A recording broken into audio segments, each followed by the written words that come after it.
Chapter 1191. Ning Shuama fainted as soon as she returned to the wizardry barrier due to the immense pain. When she woke up, she was pleasantly surprised to find that she had finally broken through the 7th level and entered the 8th level. Probably due to the special stimulation, her level was a little strange. The unblocked parts of her body were very smooth, but the blocked parts were still blocked. She could not feel her legs anymore. Momo, don't worry. You only went mad once during the process of leveling up. You will be fine after some rest. This was the first sentence that Shuailan said to her when she woke up and found that something was wrong. Ning Shuama closed her eyes and ignored him. She also did not intend to rest. She became even more silent. She used to be able to speak 2 or 3 sentences a day, but now she seemed to have turned into a mute. She refused to say a word. Shuailan saw her like this and did not try to persuade her. He had expected such a reaction from her. He just did not expect her to level up under the strong stimulation. A chronic disease needed strong medicine. She obviously had not given up on Shanjuli, so he had to stimulate her more to make her lose all hope in him and then slowly accept him. He decided that he would take Ning Shuama out more often in the future to relax. Momo, I will let you see him more often in the future. The more you see him, the more disappointed you will be. Tianfeng Tea House was the largest and most luxurious tea house in the Feishan Kingdom. It had hosted numerous influential people and leaders. Today, Tianfeng Tea House welcomed the most distinguished guest. Every corner of the tea house was wiped clean and reflected the sunlight. The strange thing was that the hall was full of people, but there was no movement at all. Everyone carefully picked up their teacups and slowly took a sip, and then put them down carefully.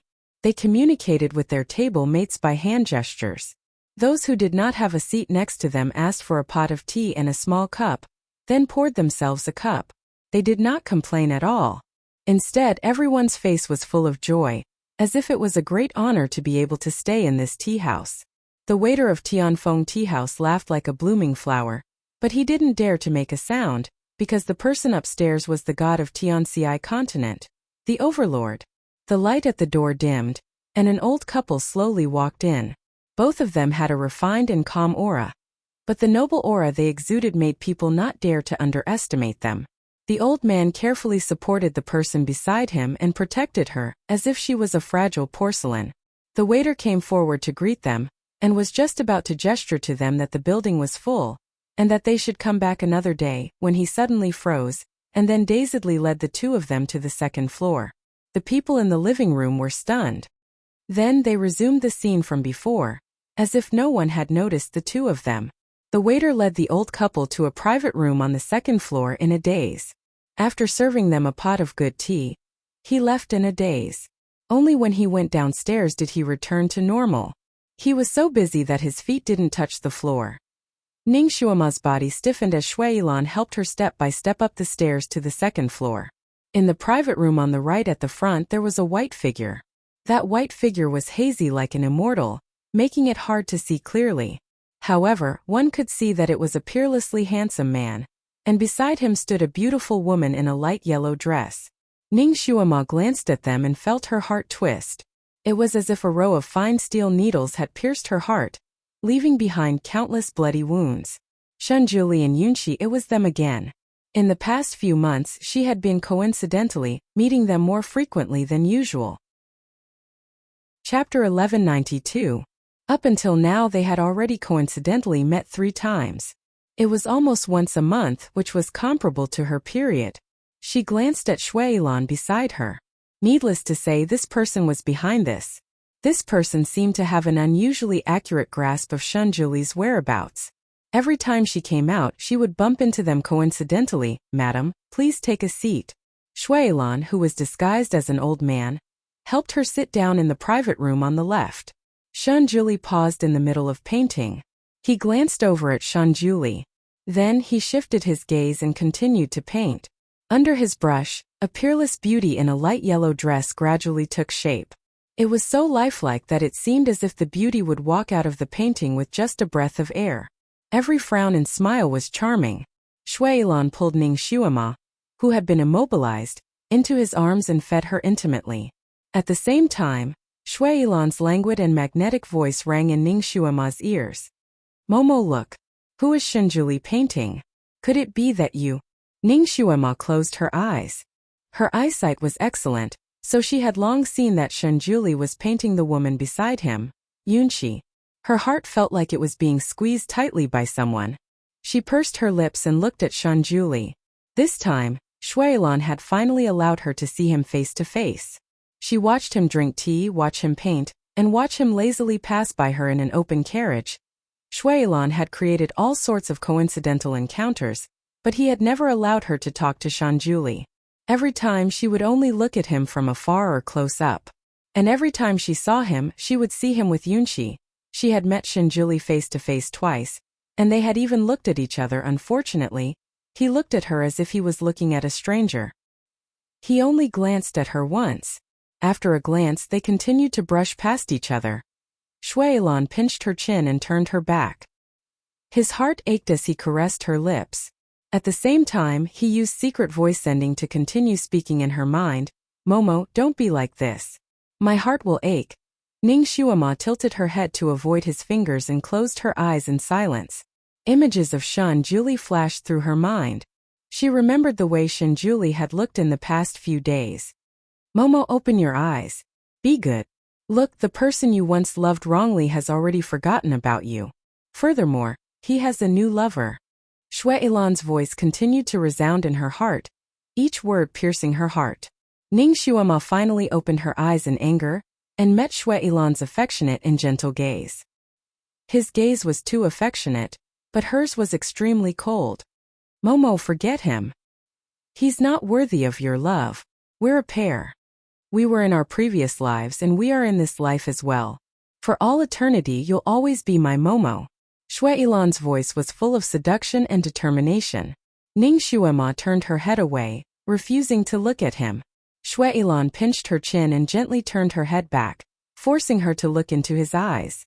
His eyes were like a pool of spring water, sparkling and translucent, like colored glass that changed unpredictably, bringing with it a sense of seduction as he quietly looked at her.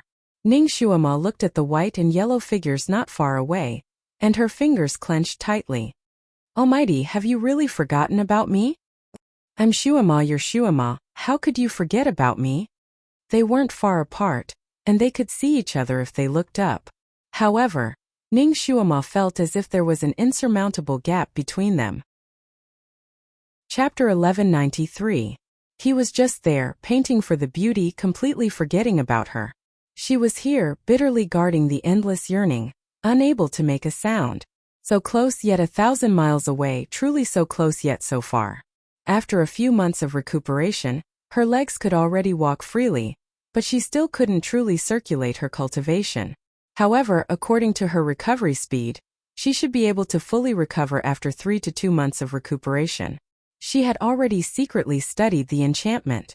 Once her legs were completely free, she would be able to break through the enchantment and escape. Right now, she didn't dare to pin her hopes on anyone, and the only person she could count on was herself. The first thing she would do after escaping was to go to the Sun Moon sect, directly meet Shenjuli, and directly ask him about it. She didn't want to make wild guesses. She just wanted to personally get an answer from him. She looked at Shenjuli, watching his figure as he painted. Her eyes flickered slightly, but there wasn't much expression on her face. Shui Ilan looked at Shenjuli, and then looked at Ning Shuama in his arms. Recently, Ning Shuama had been very quiet. He didn't know if she had finally accepted this reality, or if she had other plans in her heart. Ning Shuama was originally very good at hiding her emotions. After being trapped in Shui Ilan's barrier for 10 years, her skills had reached the point of perfection. Shui Ilan didn't know what she was thinking at all. He couldn't even tell if she was happy or angry. This made him feel somewhat uncomfortable in his heart. At this moment he couldn't help but kiss her forehead. Momo, you are mine. He raised his head and looked not far away, revealing a mysterious smile. Shenjuli seemed to have lost his memories.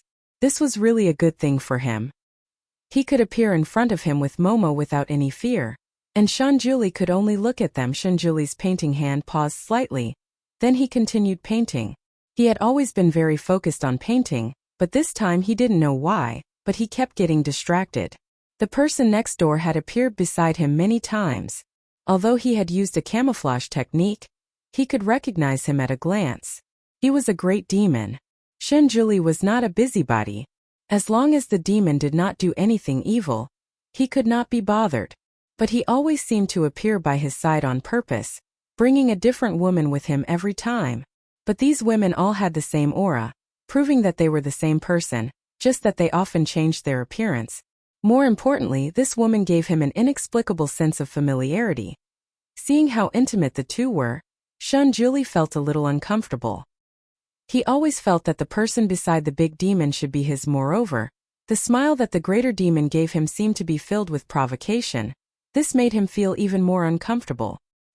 He could see that the power of the woman beside Shuilan was not low. He could also see that her acupoints had been sealed.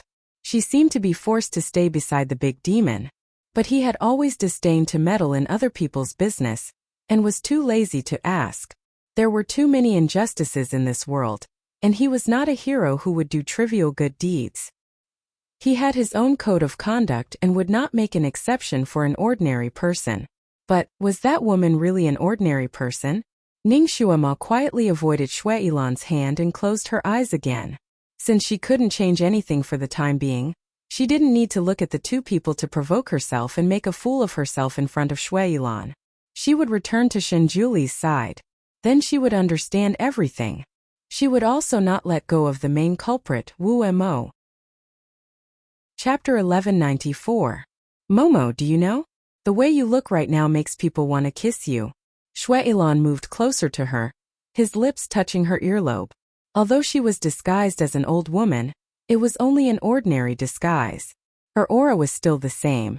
There was a faint fragrance on her body that seemed to be naturally produced from her skin.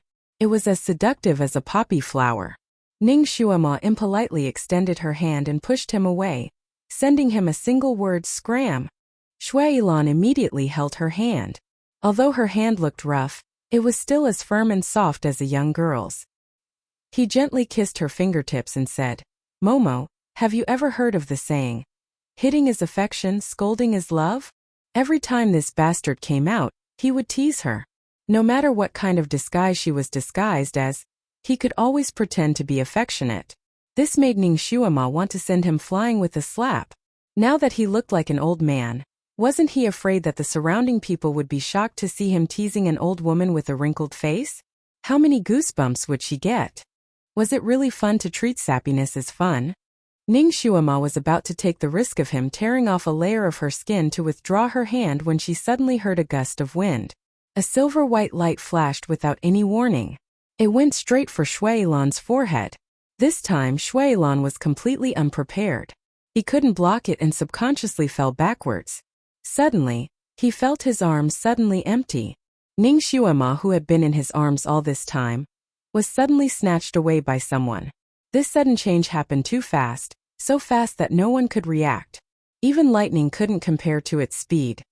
Ningshuama didn't react in time. Her vision blurred, and she suddenly felt her body become light. Then she fell into a familiar embrace. A faint cold fragrance seeped into her nose. It was the same feeling as before. Ningshuama's breath caught. She looked up and saw a handsome face. It was Shenjuli. Shenjuli, who had just been leisurely painting, had actually saved her. Her heart was pounding uncontrollably and her mind was buzzing. Could it be that he recognized him? Did he recognize him? Let her go. Shuilan was furious. Shenjuli, this bastard didn't play by the rules. Shouldn't he be showing off his love with Yunqi all the time? Shouldn't he be finishing his painting? Shouldn't he not be able to see anything and continue doing his own thing? Why did he suddenly come to snatch her away? What's more, he had snatched a wrinkled old lady. This was simply history repeating itself. Shuilan jumped up almost without thinking. A red light flew towards Shenjuli. This time he used a killing move right from the start. He was no longer an ignorant person. His martial arts had improved a lot. If he fought seriously, he should be able to teach Shenjuli a lesson. Shenjuli hugged Ningshuama with his left arm and raised his right hand to release a white light. The light collided. It was dazzling and powerful at the same time, like a comet hitting the moon. Countless shock waves spread in all directions. If Shenjuli hadn't immediately set up a barrier before making his move, the entire tea house would have been razed and everyone would have been thrown into the air. Shenjuli didn't want to continue fighting. His figure rose and he flew out of the tea house like a graceful swan. "Leave her behind," Shuailan shouted. He didn't care about hurting the stunned onlookers as he turned into a red light and chased after Shenjuli. This sudden turn of events shocked Yunqi so much that her eyeballs almost fell out. Chapter 1195. Just a moment ago, she had been sitting there with her heart full of happiness. She had asked Shenjuli to paint her and watched as the person in the painting slowly took shape. Her heart was overflowing with joy. She had not expected that Shenjuli, who had been focused on painting her, would suddenly turn around and attack an elderly couple. He even snatched the old woman and ran away. Yunqi was petrified on the spot for a full minute before she regained her senses. She vaguely remembered that 10 years ago, Shenjuli had also snatched an old woman. Her expression darkened. She picked up the unfinished painting and rushed out. Only the people in the tea house were left looking at each other. What was going on? Master Han Shanhua had actually abandoned his beautiful female companion to snatch an old woman and run away. Shenjuli stopped at a spacious area and placed Ning Shuama in a safe place.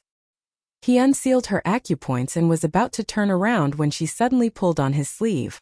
He did not like to interact too much with strangers, but Shenjuli frowned slightly. In the end, he did not shake off her hand. In the distance, Shuailan was flying towards them like a bullet. "Put her down." Ning Shuama glanced sideways at Shuailan, then looked up at Shenjuli. She did not want to let go of his hand. She did not want to be separated for more than 10 years in the blink of an eye. However, it would be inconvenient for the Almighty to carry her in a fight. She took a deep breath and looked at him. Her gaze was complicated and difficult to decipher. It seemed to contain thousands of words. Finally, her lips moved slightly. "Almighty, be careful." She had not spoken for a long time. At this moment, she suddenly spoke with a slightly strange tone. Shenjuli suddenly felt a sense of familiarity. However, this feeling was fleeting. In the end, he calmly withdrew his sleeve and nodded slightly. He turned around and faced Shuailan's storm-like attack. Shuailan was about to go crazy. He would never forget the humiliation of having his favorite stolen from him. Not to mention that this person had robbed him several times in a row. He raised his hand, and the blood-red mist covered the sky and covered the earth like a tide. Wherever the red mist went, there were no longer any living things. The flowers and plants were withering and rotting at a speed visible to the naked eye. Within the red mist, there were countless insects the size of rice grains moving. Shenjuli's thin lips curled up slightly. He spun the jade flute in his hand, and a huge silver barrier appeared, protecting him, Ning Shuama, and Yunqi. When the red mist came into contact with the barrier, it was as if it had come into contact with strong sulfuric acid. With a sizzling sound, the insects fell to the ground. Shenjuli made a hand seal, and the clear sky was suddenly filled with dark clouds. Following that, countless bolts of lightning fell from the sky like a dazzling and resplendent meteor shower. Sparks flew in all directions. When the lightning fell, the intense white light was as bright as day. It was so dazzling that people couldn't open their eyes. Rumbling sounds continuously rang in their ears. Ning Shuama felt as if hundreds of atomic bombs were exploding beside her. Shuailan's body flickered as he raised his speed to the maximum. Only then did he barely manage to dodge these fatal lightning bolts. However, there were simply too many of these lightning bolts. Furthermore, they were arranged according to a certain spell formation, so he was still struck by a few of them. Even though he had a protective barrier, he was still shaken and spat out a few mouthfuls of blood. Shuailan's heart sank. Shenjuli's cultivation seemed to have improved quite a bit. He seemed to be in peak condition right now. It would be difficult for Shuailan to resist him. This time it seemed like it would be difficult for Shuailan to gain an advantage. However, if he retreated now, he would be giving up Ning Shuama. Chapter 1196. Shuailan thought to himself as he dealt with the situation. He would never allow Shenjuli to take Momo away from him again. A red light flashed in his eyes, and the corners of his lips were stained with blood. The smile on his face finally disappeared, replaced by a fierce look. His red robe fluttered without any wind. He stretched out his hand and drew a door in the air. The door was completely black, and the sunlight seemed to have been absorbed. It did not reflect any light at all. The door was engraved with complicated patterns and strange beasts. At this moment, the door slowly opened. The red light expanded bit by bit. Countless ghosts and monsters rushed out from the door, grinning maliciously as they pounced. The originally cloudless sky was completely covered by the black gas, as if the night had suddenly arrived. Although Ning Shuama knew that Shui Lan was a devil, this was the first time she had seen him make a move like this.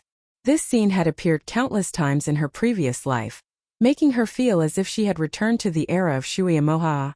That's right, Momo. Do you see? This is a devil. This is what you should be like in the future.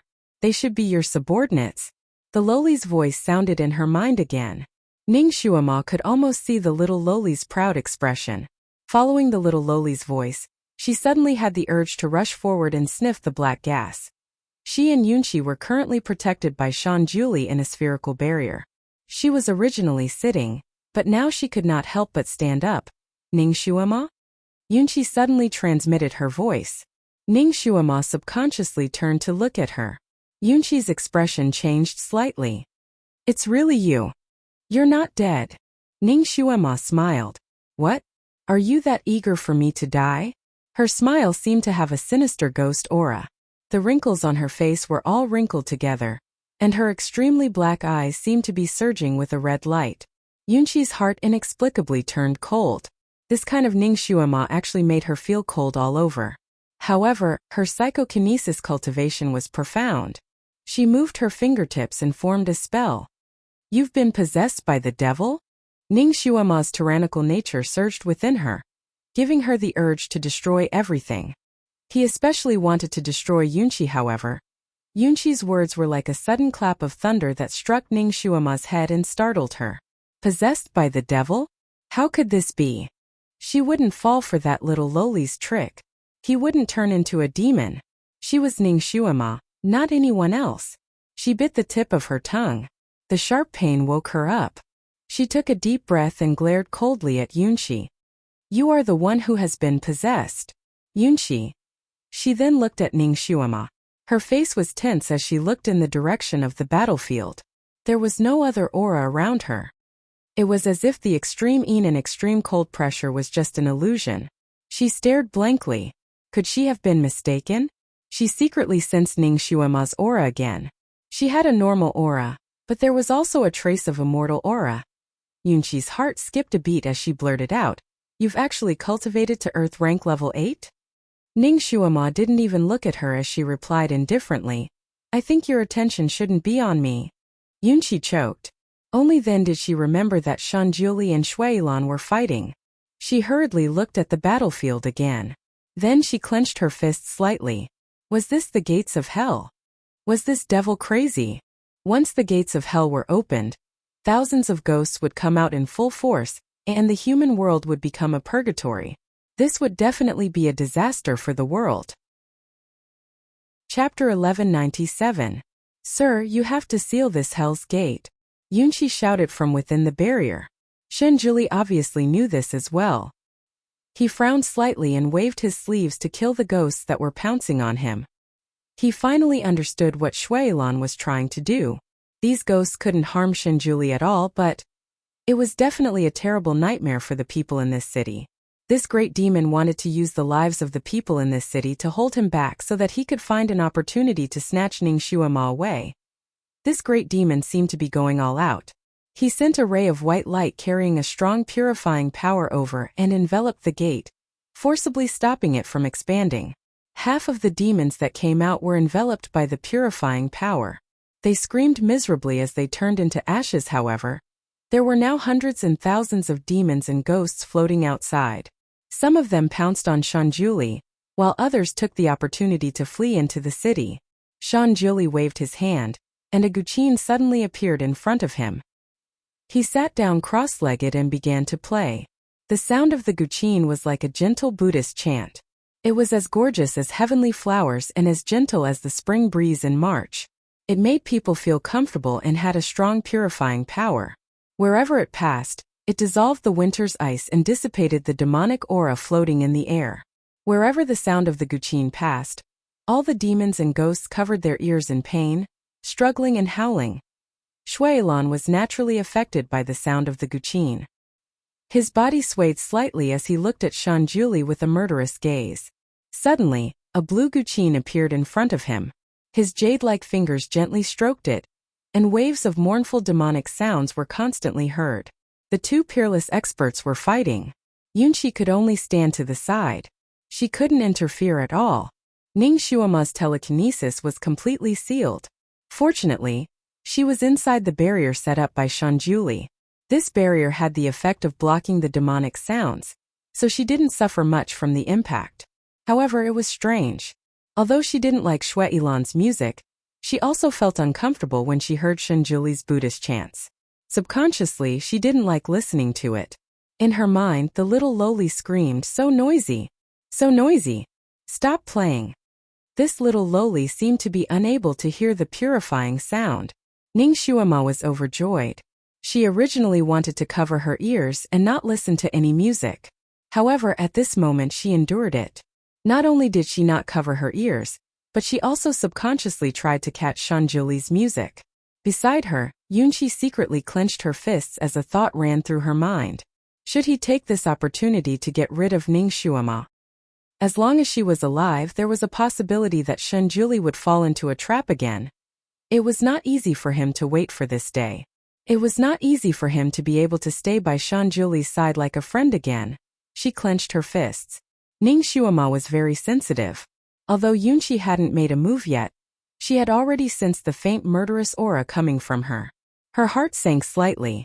Her cultivation hadn't recovered yet, and Shanjuli had only unsealed her mute acupoint.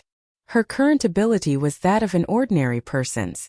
If Yunqi made a move on her now, she was afraid that she wouldn't have a chance to survive. She glanced at Yunqi and suddenly smiled. "You want to kill me?" Yunqi, who had been in a dilemma, was about to use her ultimate move. However, when she heard Ning Shuama's words, she was shocked and turned her head to look at her. She saw that Yunqi was smiling, but her eyes were bright, as if she had seen through all the dirty thoughts in her heart. Chapter 1198. If you have the confidence to kill me in one blow, then go ahead. Ning Shuama was still smiling, but her eyes were sharp.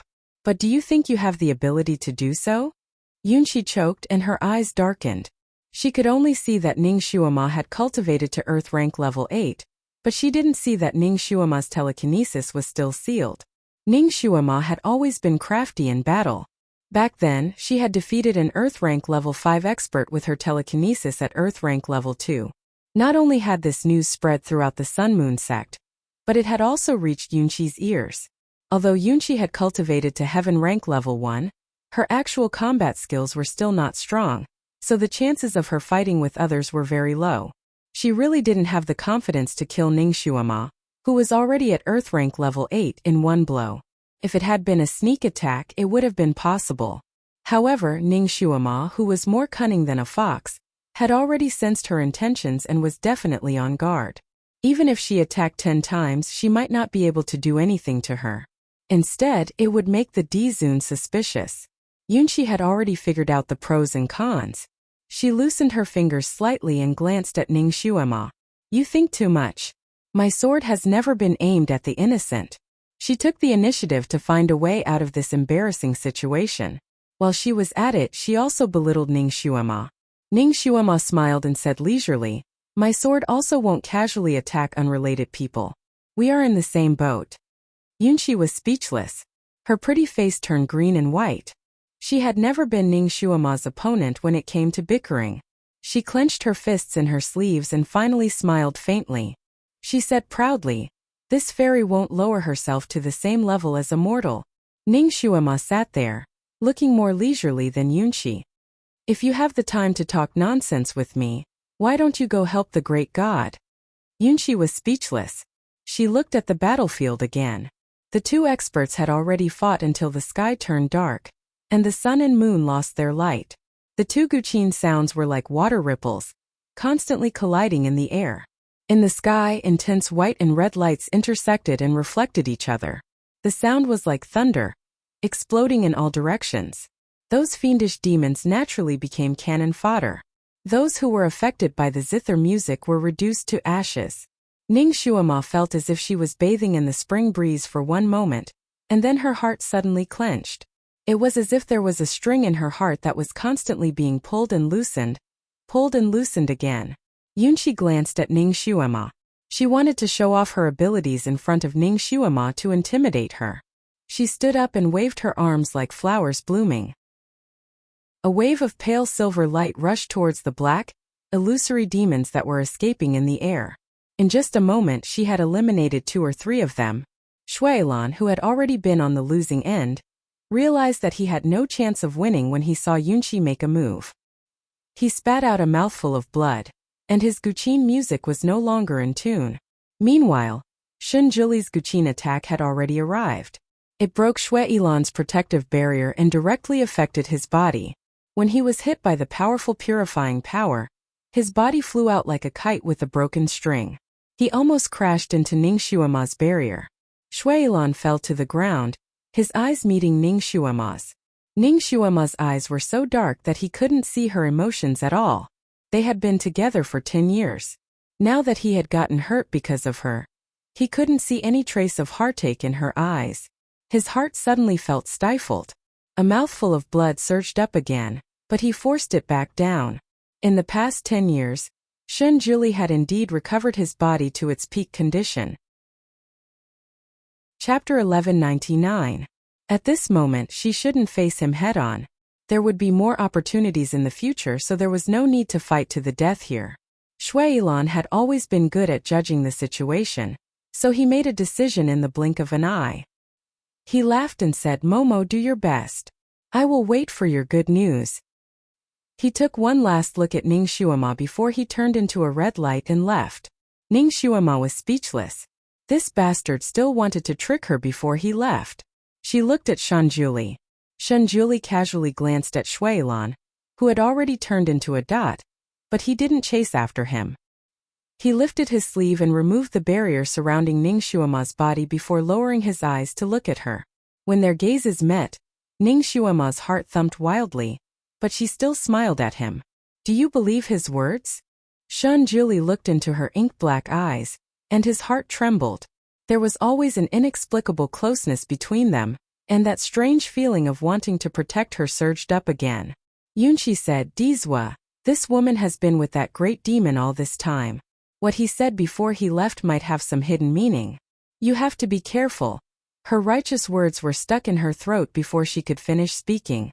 This was because Shunjuli actually bent down and picked up Ning Shuama again before leaving with the wind. Yunqi was speechless. She was left hanging there with the painting Shunjuli had made for her in her arms. The wind was biting cold, but Ning Shuama couldn't feel the wind at all. It was all blocked outside by Shunjuli's barrier. At this moment, Shunjuli was hugging her with one arm around her waist. This made Ning Shuama feel as though she had returned to the days of the past. At that time the Almighty had not lost contact with her, and they were deeply in love with each other. Ning Shuama raised her eyes and looked at Shunjuli. His side profile was still as handsome as a celestial being, but his expression was extremely distant, as if he was a god who was far away. Shunjuli lowered his head to look at her. Seeing the complicated look in her eyes, he said lightly, "What's your name?" Ning Shuama was stunned and her eyes darkened. He really didn't remember her. Amnesia. The Almighty actually lost his memory. No wonder he hadn't come looking for her. No wonder he had become friends with Yunqi again. So that was the reason. Such a melodramatic thing actually happened to the Almighty. Ning Shuama didn't know whether to laugh or cry. However, her doubts for many years were finally solved. Did he forget about her? That's fine. She would let him get to know her again. She said, "Ning Shuama. Shui as in white snow, mo as in stranger." After saying this, she looked at his expressionless face and couldn't help but add, "Almighty, you really don't remember me? You don't remember anything at all?" Shunjuli raised his eyebrows slightly. "Almighty." Ning Shuama nodded and looked at him as she replied, "I used to call you that before, but I'm used to it now. I didn't know you had forgotten." You asked me to wait for you for half a month, but in the end I waited for 10 whole years. Shenjuli's eyes flickered. After a while, he calmly looked away. Since that's the case, you can call me how you used to call me now. Who were you to me in the past? Ning Shuama was stunned and didn't know how to answer this question. Say that I'm his wife? Although the Almighty was very close to her, he didn't say that he wanted to marry her. In the end, he didn't give her a clear answer. Furthermore, they didn't have any physical contact. Without any evidence, how could she prove that she was his wife? Chapter 1200. So if she said, I'm your concubine? She was disgusted by this form of address from the bottom of her heart, so she definitely wouldn't say it out loud. Then she could only say that she was his disciple. Ning Shuama was silent for a moment, and finally said, Disciple, I'm your direct disciple. Shenjuli glanced at her lightly, and felt that something was wrong. Was she only his disciple? When he had just returned to the Sun Moon sect, Yelujing, and had once knelt and begged for forgiveness, saying that she had lost little junior sister, and even caused her to die without a complete corpse, and so on. He didn't have any impression of this last disciple of his, so he only nodded indifferently, and didn't even ask for her name. This matter was considered to be over. In these 2 years, he had never thought about this last disciple. It was just that when he dreamed about it in the middle of the night, he would always feel a sense of emptiness, as if he had lost something important. Of course, he had never taken anything to heart, and he also didn't feel that there was anything he needed to pay special attention to. So he very well dispelled those kinds of emotions, and continued to live his life as it was originally. These 2 years were as peaceful as water, until the moment he met Shuailan. When he first met Shuailan, he already knew that he was a great demon, but he didn't see him do evil, so he didn't take it to heart, and didn't even look at him. When Shuailan saw him, he had a guarded expression, and from that expression, he seemed to recognize him. Shenjuli thus determined that this great demon had once interacted with him, and from the other's expression, those interactions weren't friendly. Later on, he accidentally bumped into Shuailan a few times, but didn't make any deeper movements. Then he saw Shuailan bring Ning Shuama out. Although he only glanced, and didn't even see the other's face clearly, he could sense that there wasn't any demonic chi on the other's body, and should be a pure human. Shuailan was extraordinarily considerate to this human, feeding, hugging, and talking close to her face. Although it was taboo for humans and demons to fall in love, it wasn't too big of a taboo. Only young Taoist priests who were bored out of their wits would meddle in this matter. Shenjuli didn't intend to meddle in this matter. However, he felt that there was something special about that human. When he saw Shuailan acting so intimately with her, he couldn't help but feel uncomfortable. However, he had always hidden his emotions well, so Shuailan and the others couldn't tell. Then, he realized that Shuailan would often bring that human to meet him on various occasions. Especially when he was with Yunqi, the frequency of him bumping into Shuailan and the others was simply unbelievable. Clearly, this was no longer a chance encounter, but a deliberate act by the other party. Although Shenjuli didn't know what Shuailan was up to, he was sure that every time Shuailan was intimate with that woman, he felt more and more uncomfortable, as if something that originally belonged to him had been snatched away. At first, he wasn't sure if this feeling was an illusion, so he started to consciously attract Shuailan to bring Ning Shuama out. As a result, he and Yunqi met more frequently, and they usually met at places that they frequented, such as tea houses and so on. He knew that once Shuailan found out about this, he would definitely bring Ning Shuama over. Shuailan didn't disappoint him, and this time he brought Ning Shuama over again. Although he had been painting, part of his attention was diverted to Ning Shuama. Chapter 1201.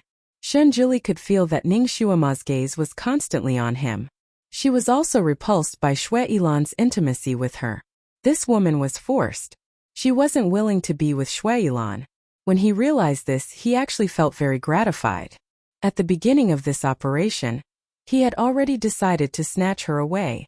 Now that she was finally in his arms, he actually didn't feel very uncomfortable hugging her like this. There was a faint fragrance on her body, and he felt very comfortable just by smelling it. He looked at her old face and felt that something was wrong. What's your original appearance? Just like now. Every time Shuailan brought her out, he would change her appearance. It was different every time. However, there was one thing in common. Her appearance had always been old and ugly. She was like a withered green leaf, which set off Shui Ilan's big red flower very well. After seeing so many, Shunjuli felt that this woman shouldn't be beautiful. Maybe she was really old. After all, it would take at least 50 to 60 years for a human to cultivate to Earth rank level 8. Therefore, this woman should be around 70 to 80 years old. It was reasonable for her to look older. Ning Shuamo raised her eyebrows. Original appearance? What a joke, she wasn't that old. She quickly shook her head. This isn't my original appearance. Shui Ilan changed my appearance. Then what's your original appearance? Older than now? Shunjuli was a little curious. Ning Shuama was speechless. She said bluntly, how is that possible? My original appearance is that of a 16-year-old beauty. I'm very beautiful. She looked at him again. I'm not much worse than you, Guru. This woman wasn't just confident, she was even a little narcissistic. But it wasn't disgusting. Yunqi finally caught up from behind. She was stepping on a cloud, so her speed wasn't as fast as Shunjuli's. She could only shout from behind, Julie, wait for me. Ning Shuama's body stiffened. Julie? What an intimate form of address. She vaguely remembered that Yunqi had always addressed the Almighty as Dizu, and Sir outside. When had she become so close to the Almighty? Shunjuli felt the body of the person in his arms stiffen. He lowered his head and glanced at her. Ning Shuama, however, looked away and did not look at him. Sensing that Shunjuli's speed had slowed down, Yunqi's tensed face finally broke into a smile. Julie, I knew you would wait for me. The two of them were running neck to neck. Julie, what Shui Ilan said just now seems to have a hidden meaning. Yunqi clearly did not want to give up on this opportunity. What mystery? Shunjuli finally spoke, his face still expressionless. Yunqi said, he told this girl to work hard. Does this mean that this girl is his spy? After all, the demon realm seems to be showing signs of trouble again. We have to be on guard. Shunjuli glanced at Yunqi lightly. Have you ever seen anyone instruct their spy in front of others? Yunqi was speechless. Perhaps this is that guy's trick. He's playing hard to get. He's deliberately doing the opposite. She wouldn't. Shunjuli lowered his head and glanced at Ning Shuama. He was certain of this in his heart. Yunqi was speechless. She couldn't say anything more. If she said anything more, Shunjuli would be disgusted. When Yunqi saw Ning Shuama in Shunjuli's arms, a dark glint flashed across her eyes. She tilted her head and said, perhaps I'm thinking too much. Miss Ning wouldn't. Julie, put Miss Ning on my cloud. This way. Chapter 1202. Shunjuli suddenly asked, Miss Ning? Do you know her? Yunqi froze.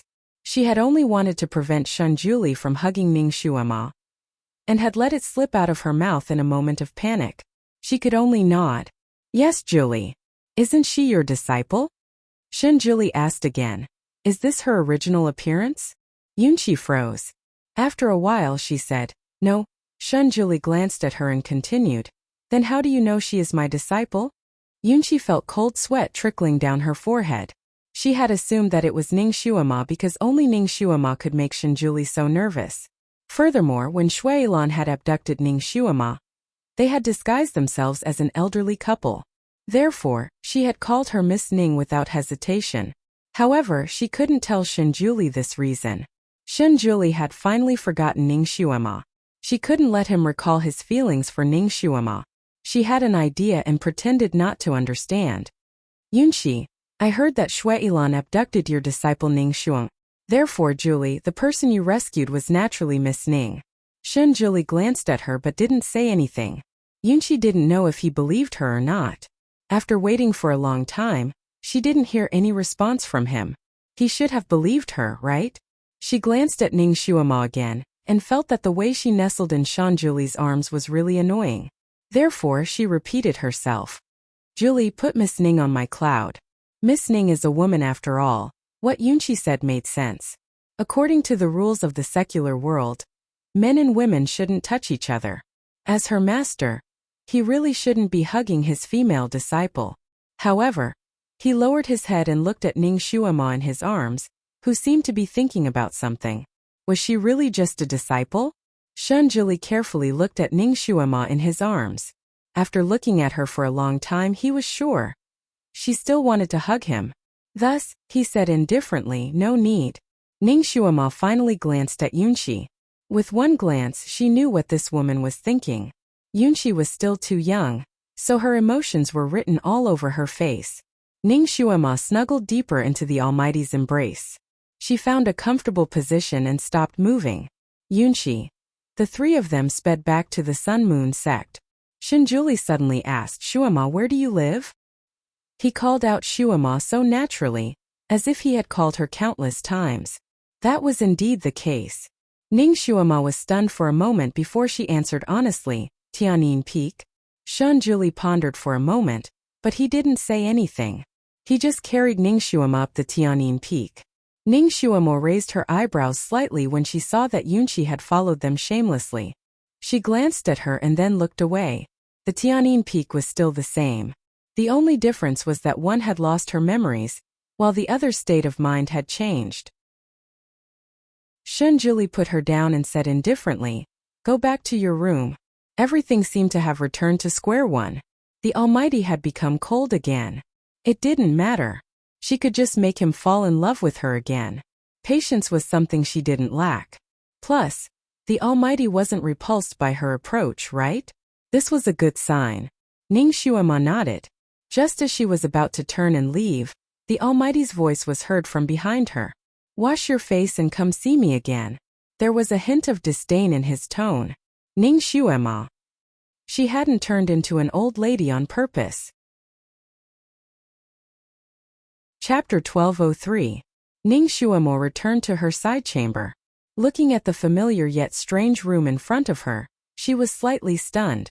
She had left this place for more than 10 years. It had been so long that she had almost forgotten the layout of her room. She was already used to waking up in Xue Ilan's gorgeous Red Devil Palace. Every day, she would face Xue Ilan's deep affection and engage in a tug-of-war with her inner demons every night. Then she would miss the Almighty endlessly. Those days were not Ning Shuama's toughest days, but they were her darkest days. In the Devil Palace, her inner demons would disturb her every night, screaming that she had cursed Shunjuli to death. Her determination was shaken, and bit by bit, her inner defenses were broken. Finally, she pulled through. She waited until Shunjuli came to save her, although he had already forgotten about her.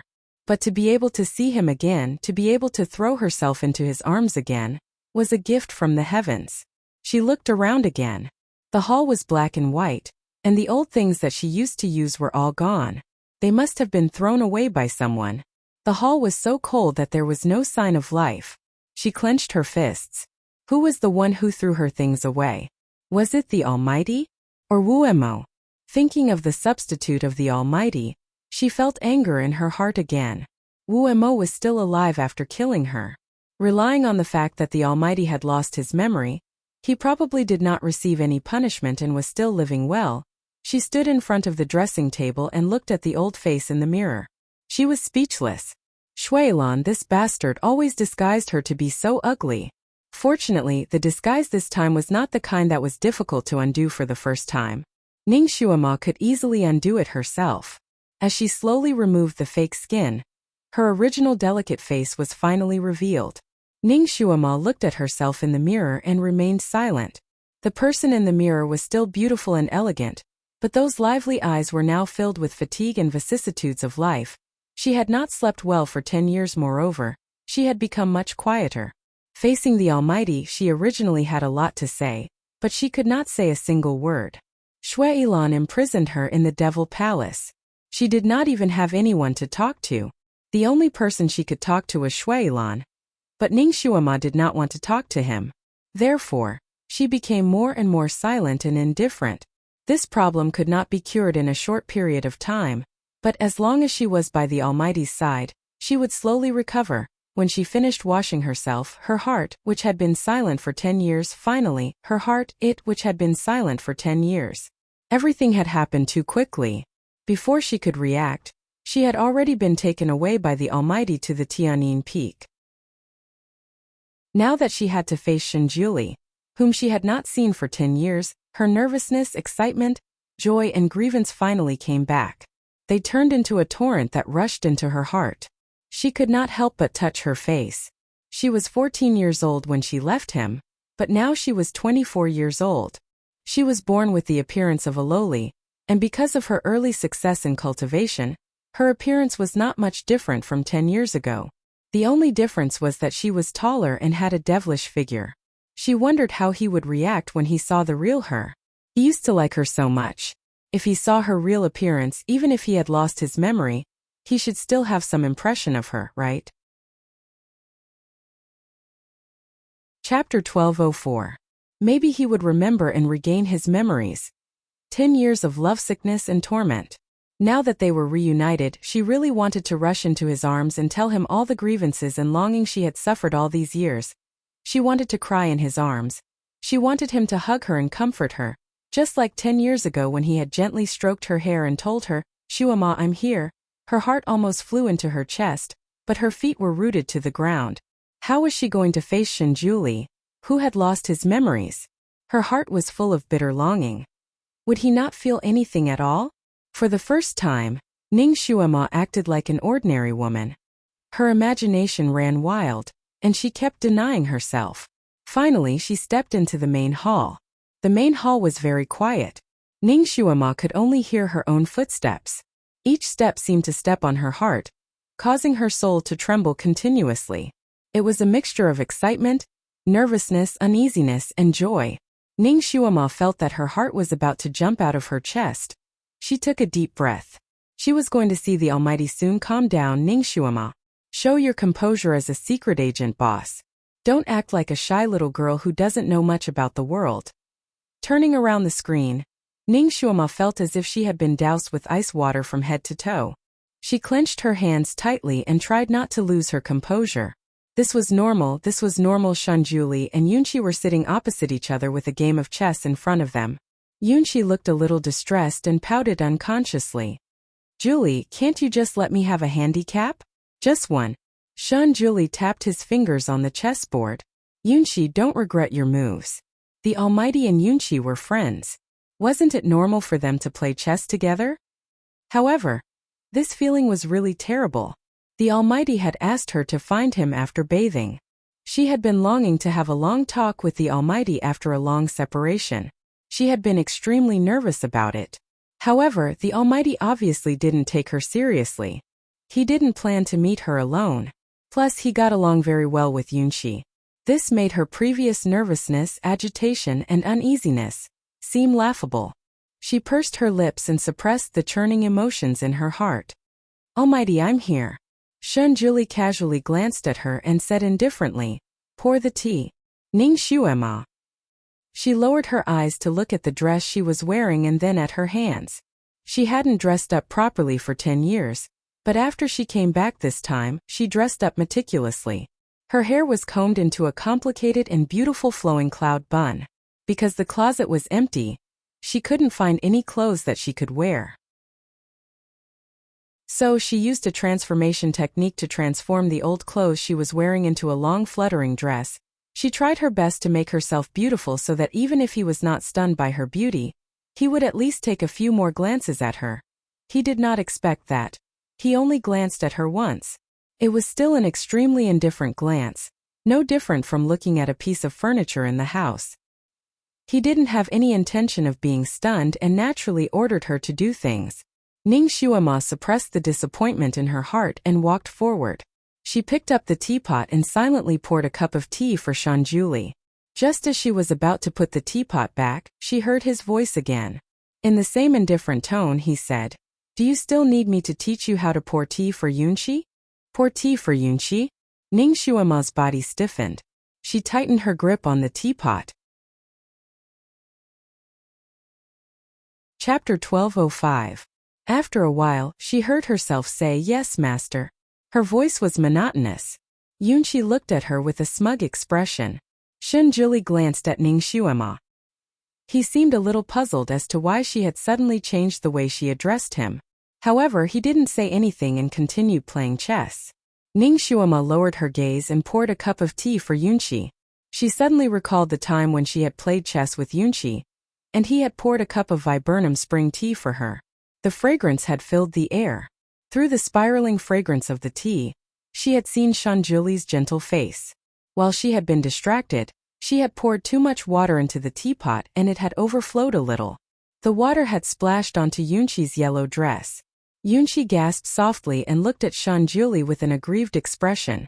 "Julie, this is my favorite dress." Ningshuama looked at her coldly without saying anything. Shanjuli frowned slightly and looked at Ningshuama with a scrutinizing gaze. "What's wrong with you? Can't you do something like this properly?" He had actually reprimanded her because of Yunqi? She had already been treated like a servant and poured tea for Yunqi. She hadn't expected to be reprimanded because of Yunqi. Ningshuama's heart ached. Then a nameless flame burst out. She put down the teapot in her hand and smashed it on the chessboard with a loud bang. She had used so much force that more than half of the hot tea had spilled out. The hot water had instantly scalded her hands, but she didn't seem to feel anything. Instead, she flashed a fake smile at the two people sitting opposite her. "Sorry, I really didn't do this. The two of you can do it yourselves. Goodbye." With that, she turned around and left. Yunqi was dumbfounded.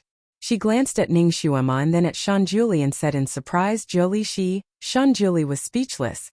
While Ningshuama was walking forward, she suddenly felt a strong force pulling her collar. She didn't have time to react as her body was continuously pushed back, until she was standing in front of the chessboard. Only then did the force on her collar disappear. Ningshuama coughed nonstop as soon as she landed on the ground. She coughed for a while before she stopped.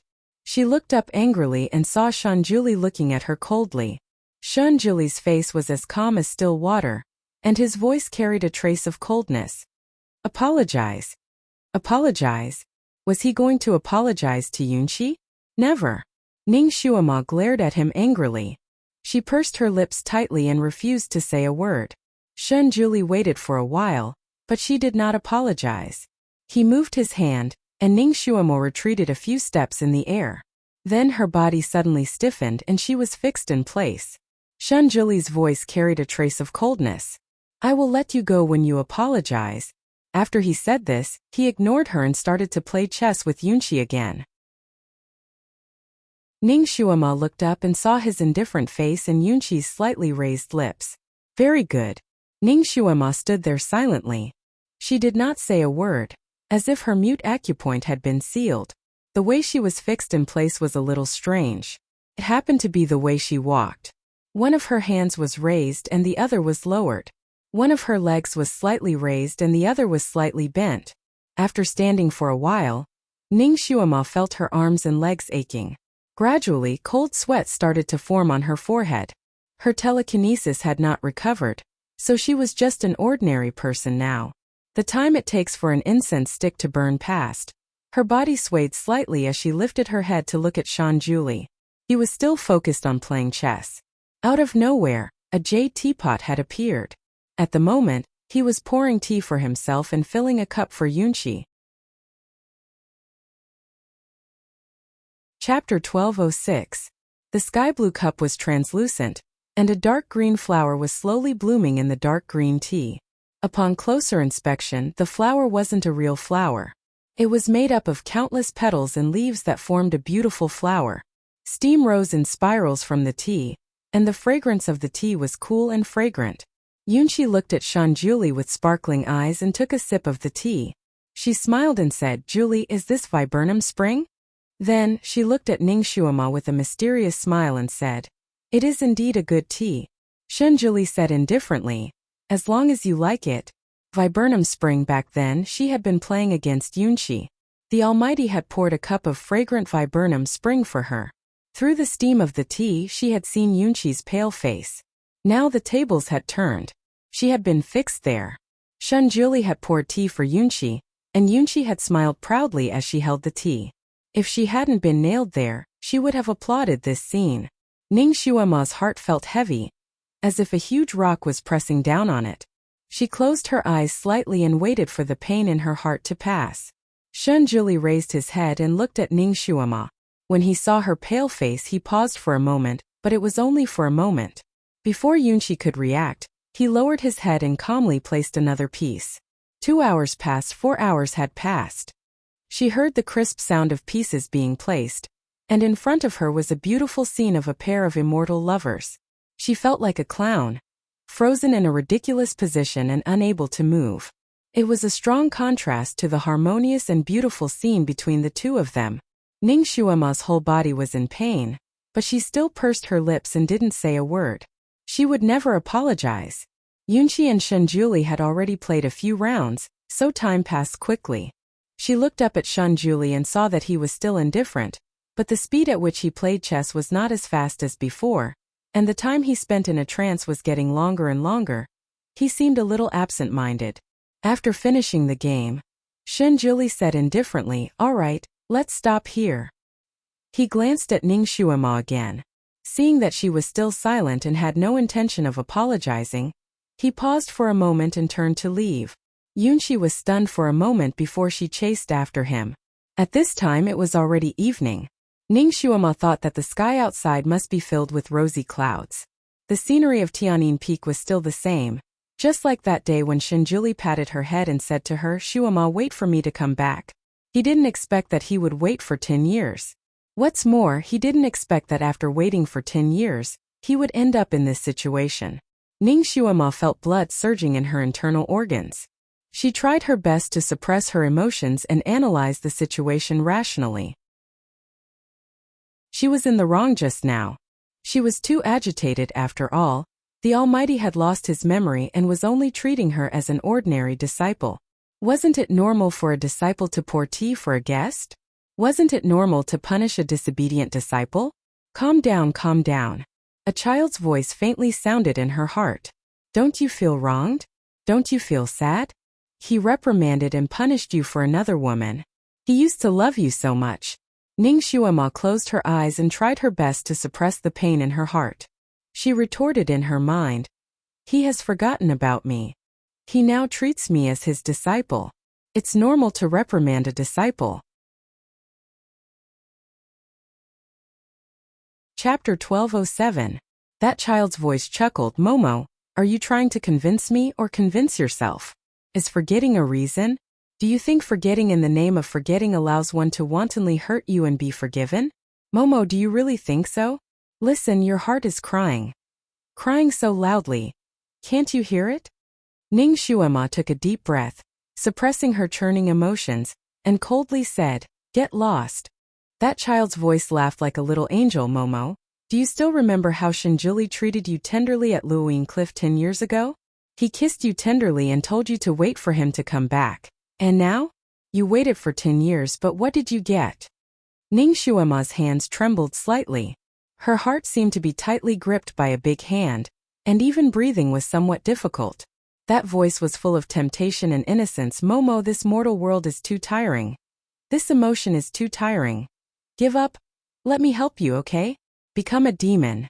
It won't be so tiring if you become a demon." Ning Xuema closed her eyes, feeling exhaustion crawling all over her body. Not only her body but also her heart. She was really tired. Would becoming a demon really not be tiring anymore? This thought flashed through Ning Xuema's mind. She was suddenly startled, and abruptly slapped this thought out of her mind. No way. She absolutely couldn't become a demon. A soft sigh sounded in her ears. That child's voice seemed to have a trace of pity. "Momo, why do you have to be like this? Who are you persevering for? Was it because of Shunjuli? You're really stupid." Ning Xuema tried hard not to listen to her words, but that voice sounded like a demon again. "Momo, let's make a bet. Okay? Let's bet on when Shunjuli will unseal your acupoints." Ning Xuema coldly said, "I won't bet. Whether I win or lose, it won't do me any good." That voice chuckled with a trace of temptation in her voice. "Momo, if I lose, I'll be silent from now on.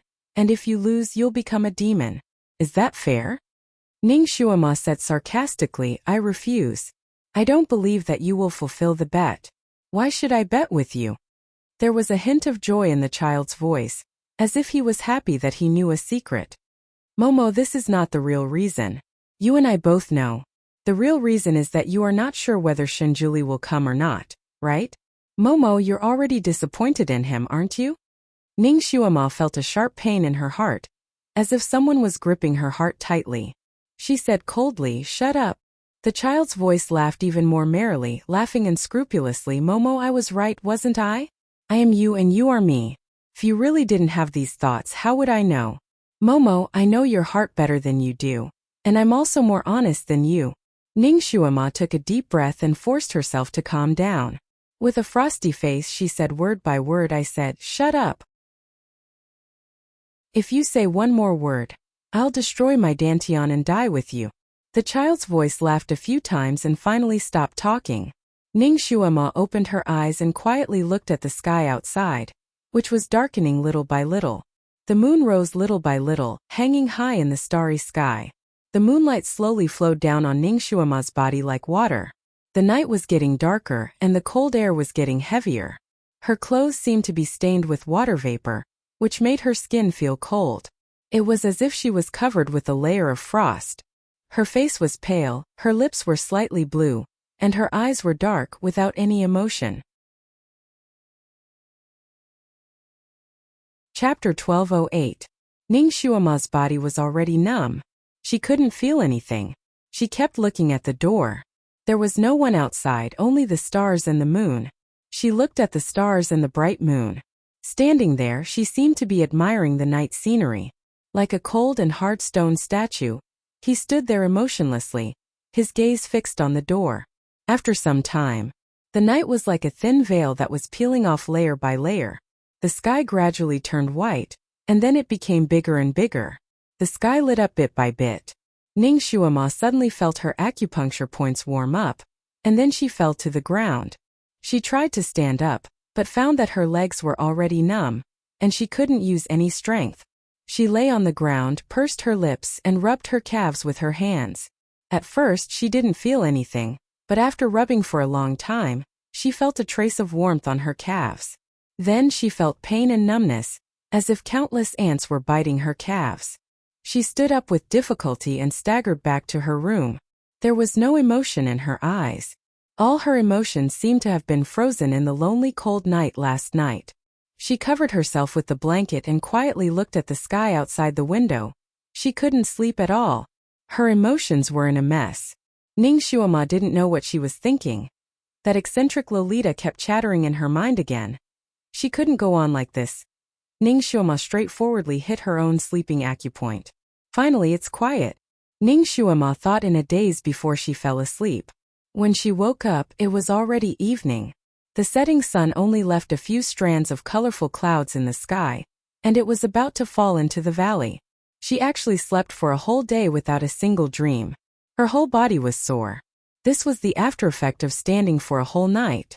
Ning Shuama hugged the blanket and sat for a long time before she finally got up. She wanted to go out for a walk. She couldn't stay here all day. She looked down at her body. She was still wearing the old woman's clothes that Shuailan had prepared for her. She sniffed her body and felt that it was going to rot. She looked around the room. It was cold and cheerless. She was the only one there. The furnishings in the room didn't change at all. Obviously, no one came to visit her after she slept in her room for the whole day. Shinjuli didn't come either. He probably forgot about her again, right?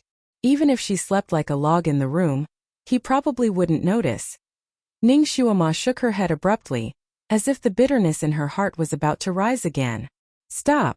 When did he become so sensitive? She didn't want to act like a resentful woman here, wallowing in self-pity. She quickly finished washing up and walked out of the door, walking aimlessly. When she came back to her senses, she was already at the entrance of the main hall. She looked at the door of the main hall and her lips curled up slightly. Logically speaking, as his disciple, she should go in and greet him. She might even have to kneel down. Logically speaking, when he had lost his memory, she should have tolerated it if she wanted to redeem him. However, there were too many negative emotions in her heart. What if Shunjuli was playing chess with Yunchi again? Wouldn't she be ordered around again? She felt uncomfortable all over. If she broke a pot or a cup, she was afraid that she would be fixed for the whole night again. The gains wouldn't make up for the losses. She should go down the mountain for a walk. Firstly, she needed to calm her emotions. Secondly, she needed to train her communication skills. She felt like she couldn't speak anymore. Chapter 1209. She was so bored that even she herself found it boring. Furthermore, she had to prepare some clothes and daily necessities for herself. The great god didn't care about her now, so she had to rely on herself to have enough food and clothing. Ning Xuema thought for a moment, then turned and strode away. She arrived at the barrier. Not bad. Although the barrier set by Shenjuli wasn't the same as the previous one, it was still one that she had learned before, so she easily broke through it. She passed through the barrier and descended the heavenly note peak. Following the small path, she walked around aimlessly. This place hadn't changed. It was still the same as before. Ning Xuema was like a person who had been wandering for a long time returning to her hometown. She carefully observed the surrounding scenery. Dusk gradually enveloped them. Along the way, she naturally met a few disciples of the Sun Moon sect. Those who recognized her naturally ran over to greet her. Those who didn't also followed the others to greet her. Everything seemed to be the same as 10 years ago. Ning Xuema felt a little uncomfortable. She thought that the disciples who knew her would be surprised to see her return. She didn't expect this. Perhaps Shenjuli had already informed the Sun Moon sect of her return? That's why they were so calm. A young disciple with delicate features suddenly ran over from afar. His face was like a little bun. He looked up and smiled at her softly. Then, he stuffed a blue voice transmission talisman into her hand.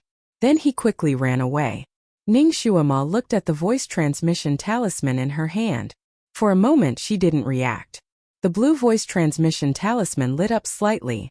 A clear male voice came from it. Xuema. It was Yelu Jing, and, hearing the voice of an old friend, Ning Xuema was momentarily dazed. She didn't know what to feel. After a moment of silence she replied, "It's me." Her voice was slightly cold. After she said this she felt a little vexed. Yelu Jing and had always treated her well.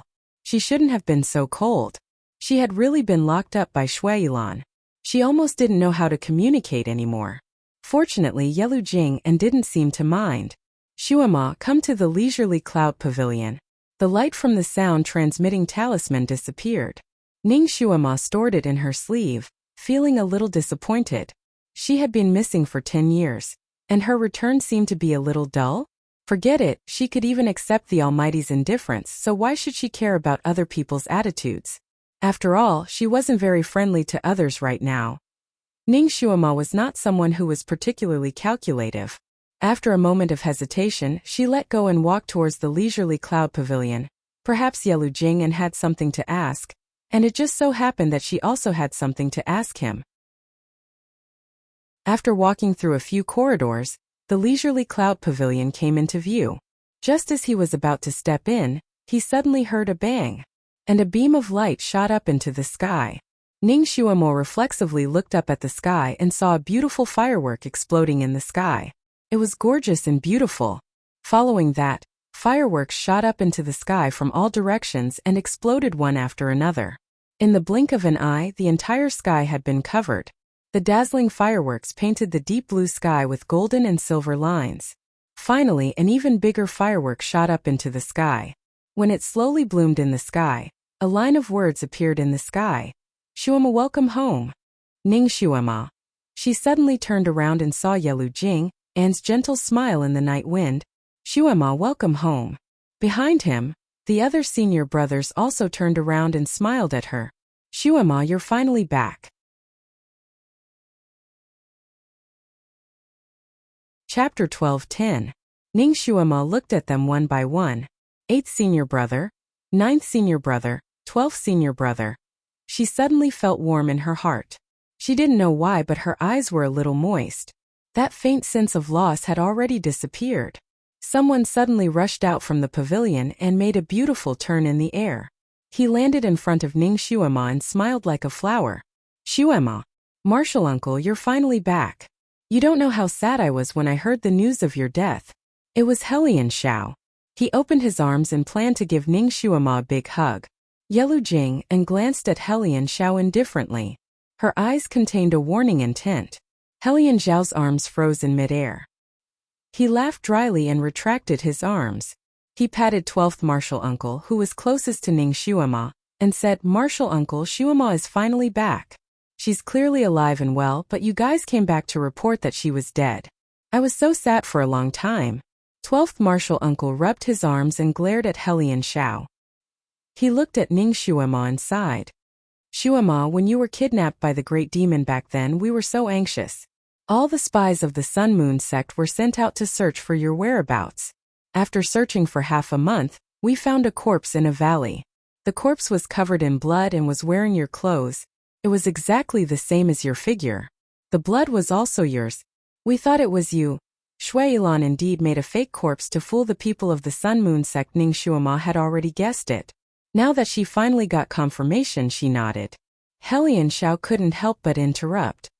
Martial Uncle Shuima, how did you get kidnapped by the great demon back then? How did you survive all these years? Where did he hide you? Ning Shuima's eyes deepened as she looked at the people around her. Naturally, she couldn't mention that she was hurt by Wu Mo in such an occasion. Alright, let's not talk here. Shuima just came back. Let's welcome her first, Yelu Jing and said. Let's go, Shuima, let's talk inside. A group of people clustered around Ning Shuima as they walked towards a large hall not far away. Ning Shuima felt a sudden warmth in her heart when she arrived at the main hall. It was as if a warm current had washed over her. 2 rows of people stood in the main hall, obviously to welcome her. She looked at them one by one. Among these people, she knew some of them and some of them she didn't. However, all of them had a sincere smile on their faces as they looked at her and said in unison, Shuima, welcome back. An old master rushed in front of her. He was so happy that his face bloomed like a chrysanthemum. Master! You're finally back. Master? Ning Shuima was so shocked that she took a step back. She looked at the old man in front of her and finally recognized him. He was the old master who tested her on recitation. The pavilion was already prepared with good food and wine. A large group of people sat down and it was very lively. Yelu Jing and took the lead and raised his wine cup. His smile was as gentle as water. Shuima, let me toast you. Welcome back. Ning Shuima also raised her wine cup and drank it in one gulp. People she knew and didn't know kept toasting her. She didn't refuse anyone and accepted all the toasts.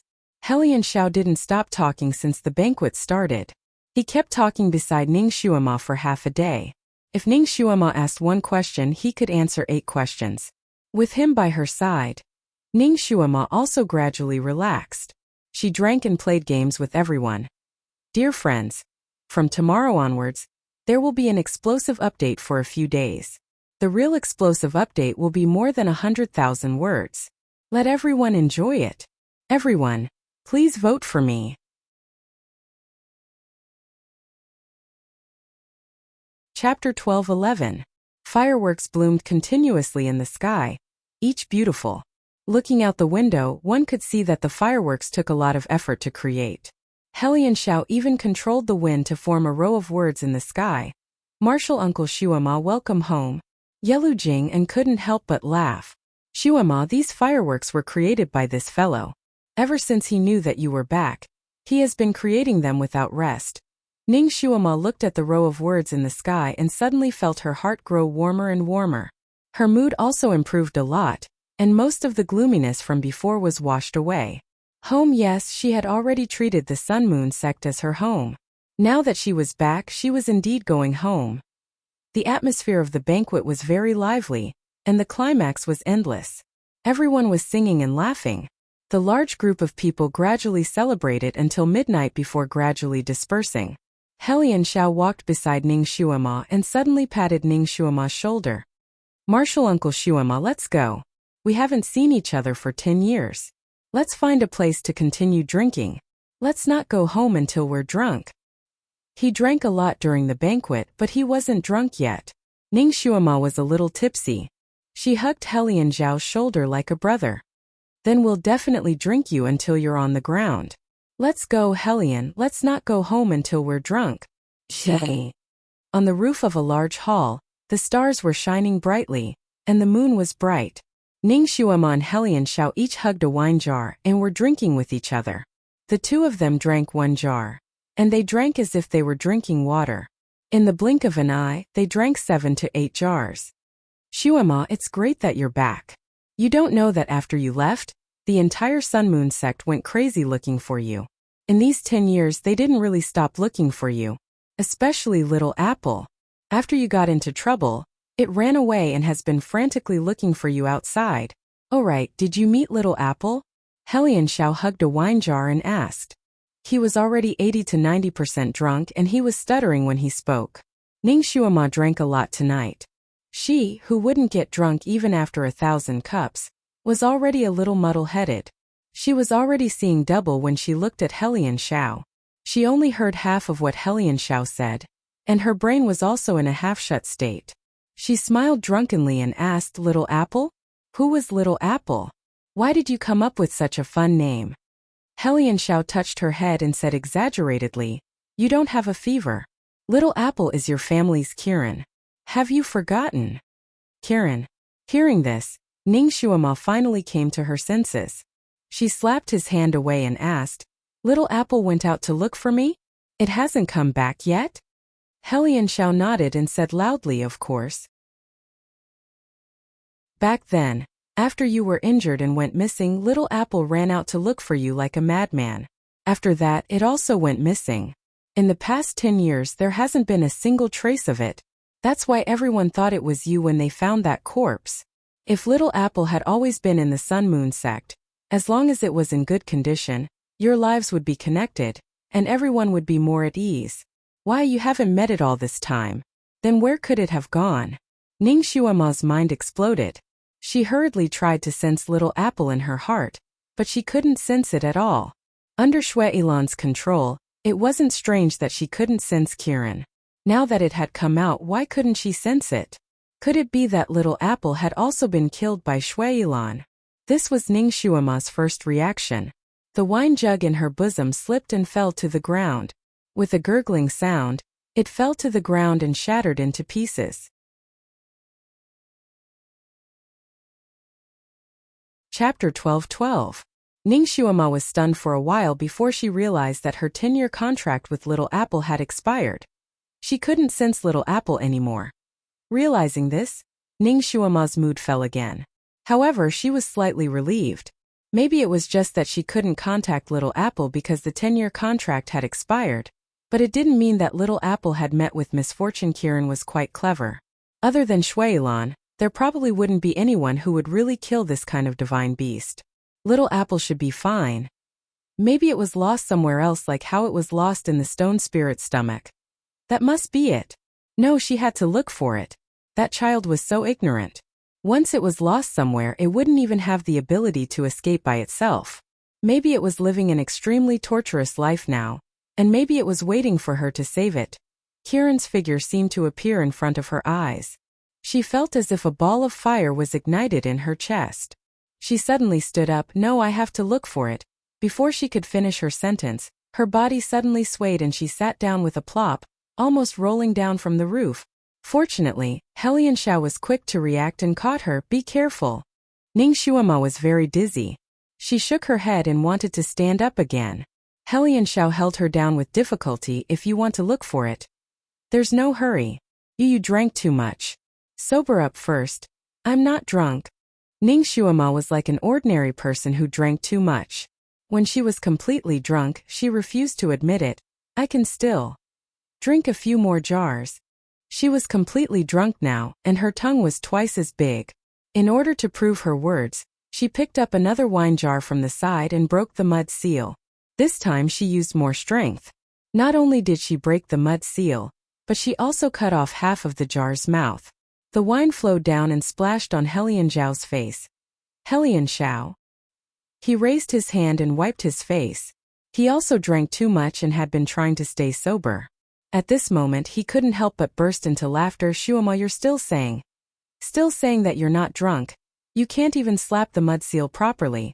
Ning Shuama raised her head and laughed heartily. I did it on purpose. Aha, it's easier to drink like this. In order to prove that drinking like this was really satisfying, she picked it up and brought it close to the edge of the jar to drink. She swayed so much that she almost couldn't find her mouth. Half of the remaining half of the jar went into her stomach, and the other half went down her collar, soaking a large part of the front of her clothes. After she finished drinking, She threw the half of the wine jug down coolly. She used too much force and almost threw herself down as well. Helian Xiao hurriedly grabbed onto her. In his drunken haze, he originally wanted to pull her arm, but when he stretched out his hand, it went astray and directly grabbed onto Ning Xuema's collar. Ning Xuema still had her instincts. She subconsciously pulled at her collar. Let go. Helian Zhao's reaction was also close to sluggish. Not only did he not let go of her pull, his body swayed and he directly laid on top of her. Both of them almost rolled down together. Helian Xiao was, after all, slightly lighter than Ning Xuema. He hurriedly stretched out his arms and legs to stabilize his body on the roof. Then he realized that he was still lying on top of her. Below him was a soft and fragrant body. It was the beauty that he once secretly longed for. He was drunk and looked at Ning Xuema below him, forgetting to get up for a moment.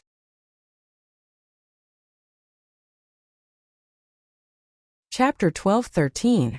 Ning Xuema almost spat out the wine she had drunk from being pressed down by him. Her face flushed red.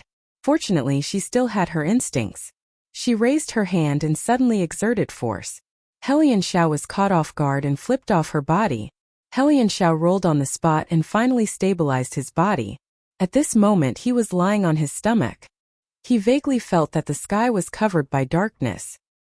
His drunken eyes saw a white-clothed person in front of him. He opened his eyes wide and tried to identify the person. When he saw the person clearly, he almost slipped and fell. Dizun.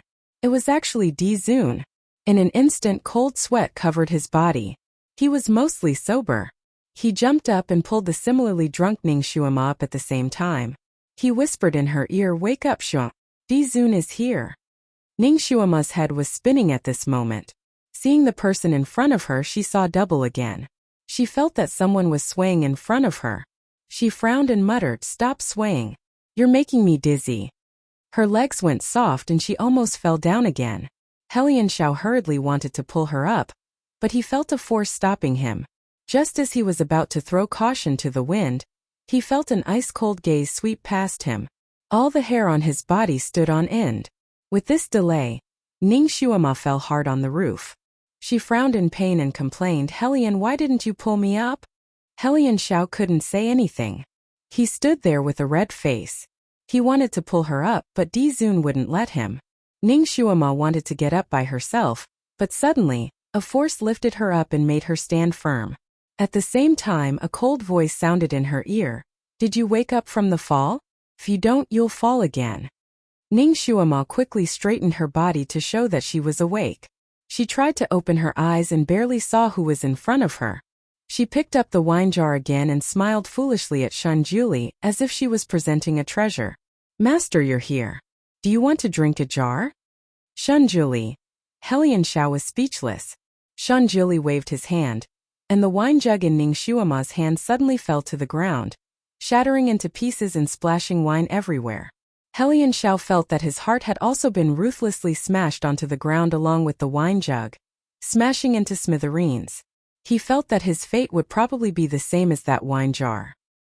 He wanted to turn around and run away, but he was worried that Ning Xuema would be punished. Therefore, although he was scared in the end, he still stood there with a lot of backbone.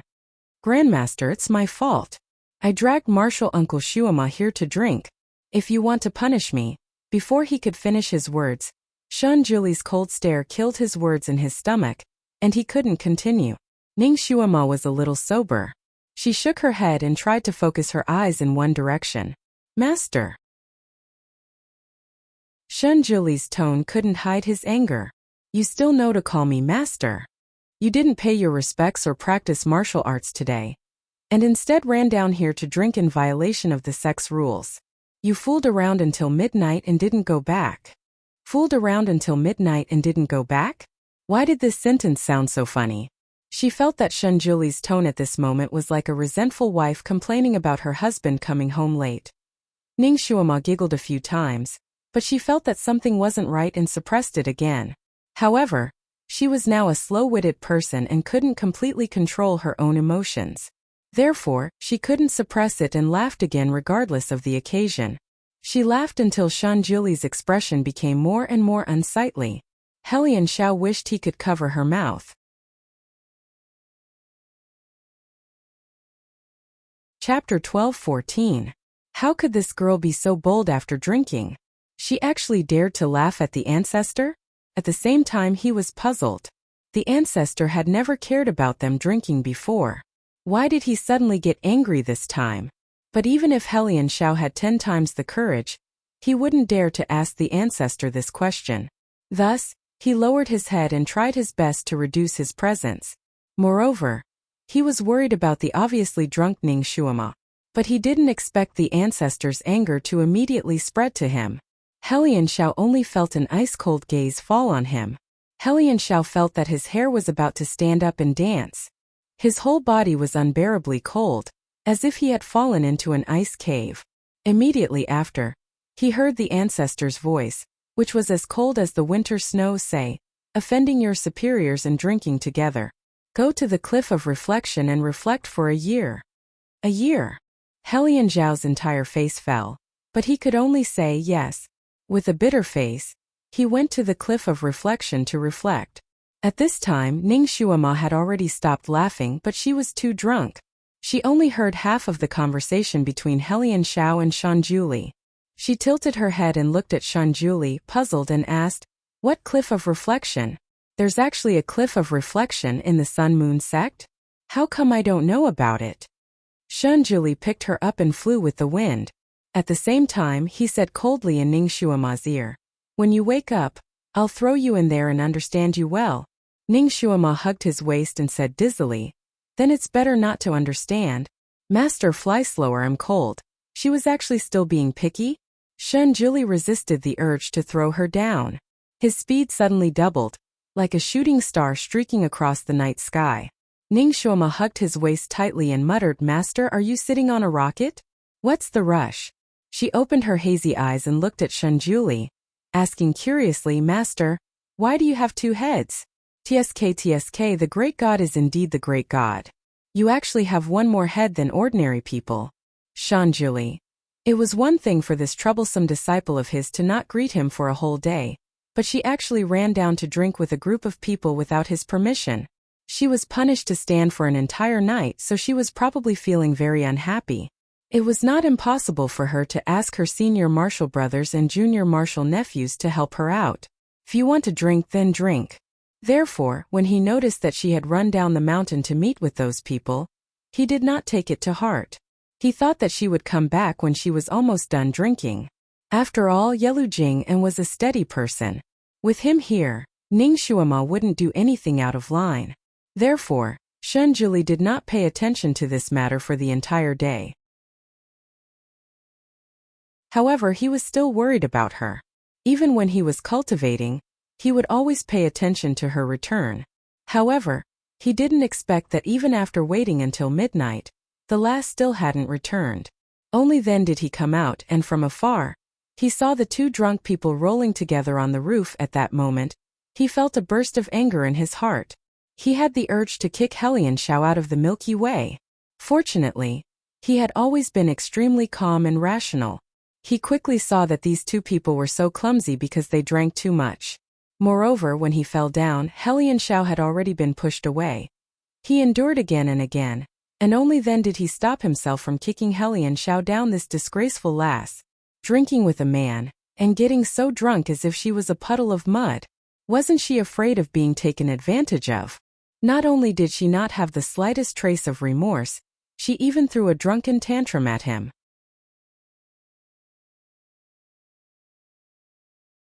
Chapter 12-15.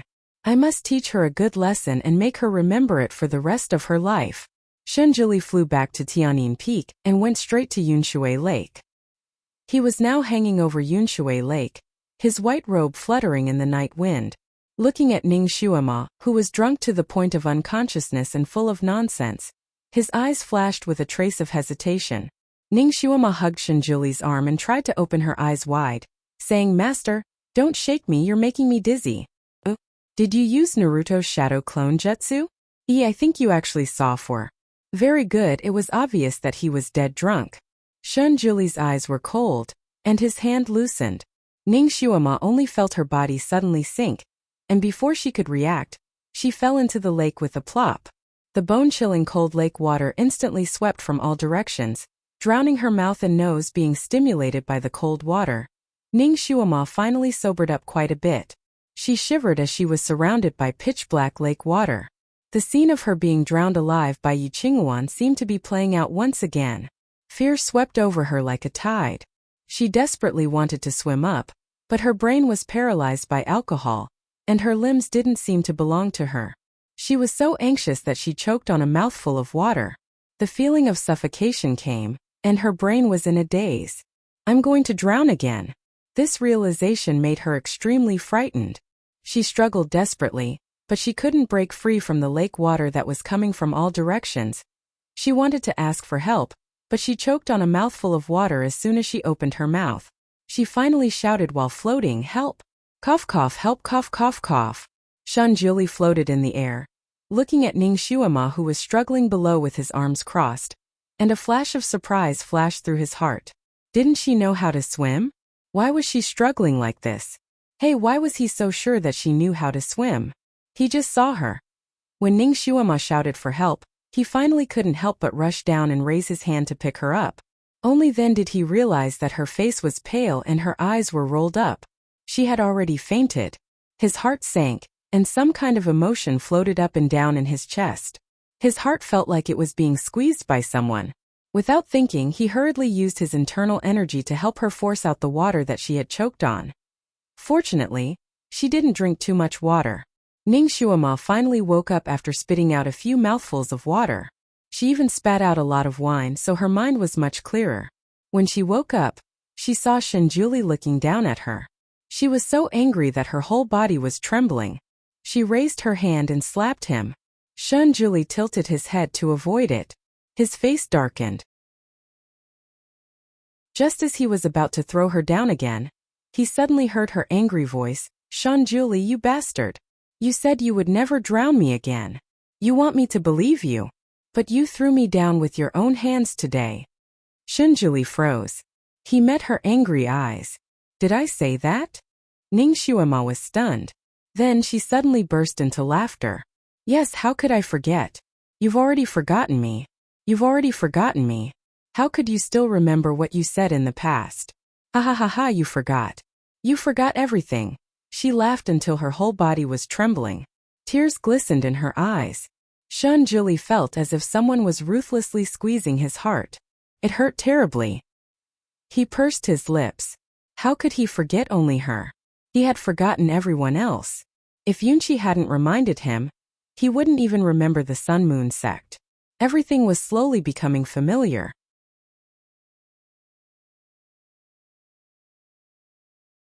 Chapter 12:16. Because of his amnesia, he didn't want to get too close to anyone. When he came back this time, the other people in the Sun Moon sect didn't notice anything strange about him.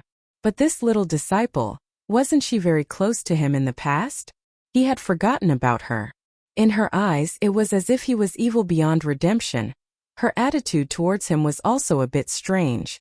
It wasn't like how a disciple would treat her master. How could he have allowed her to be so close to him in the past? He quietly looked at her and found that he couldn't bear to see her in a mess. He casually tidied up her wet hair and her messy clothes. Ning Xuema fiercely slapped his hand away and screamed, "Don't touch me, you liar!" Then, as if she didn't have any more strength, her hand fell down powerlessly. Her eyes slowly closed. Shen Juli was stunned. He checked her breathing. It was still very stable. She seemed to have fallen asleep. He didn't think that she could fall asleep immediately after throwing a tantrum. He carried her and floated in the sky for a long time. In the end, he silently sent her back to the side hall. He put her on the bed. When he was about to leave, she suddenly hugged his arm. Turning around, he saw that she was hugging him unconsciously. Her eyes were still closed, and her mouth seemed to be mumbling something. Shen Juli quietly listened. "So cold. Great God, I'm so cold." Shen Juli then realized that her entire body was still wet. His eyebrows slightly furrowed. With a flash of white light, Ning Xuema's clothes became dry. He turned around and wanted to pull his arm away, but he saw that Ning Xuema suddenly burst into tears. She cried like an abandoned child, sobbing, "How could you forget me? How could you do this? Shunjuli quietly looked at her. Seeing her tears, he felt his heart begin to hurt again. He had never seen her cry before. This strong girl was crying as if she had suffered a great grievance. Shunjuli's heart slowly clenched into a ball. And, didn't he just see her twice? How could he be sure that she had never cried before? Shunjuli suddenly thought of this question. The gaze he looked at her with became a little complicated. What was his relationship with her in the past? Master and disciple relationship? But what part of her behavior was befitting of a disciple?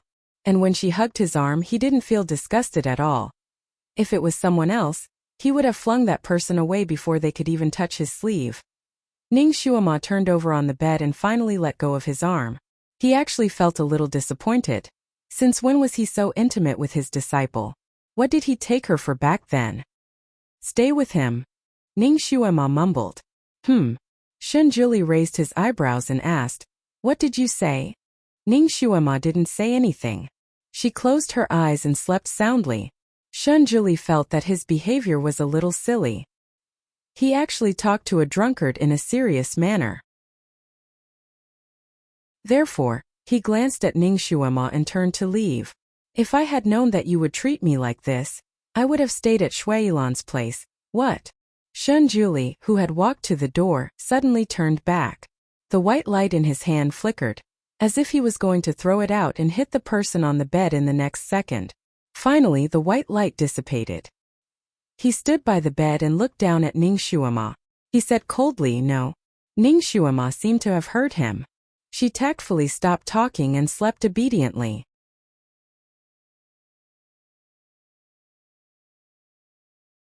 Chapter 12:17. After Shunjuli said this, he turned around and left. When Ning Shuama woke up the next day, she felt dizzy.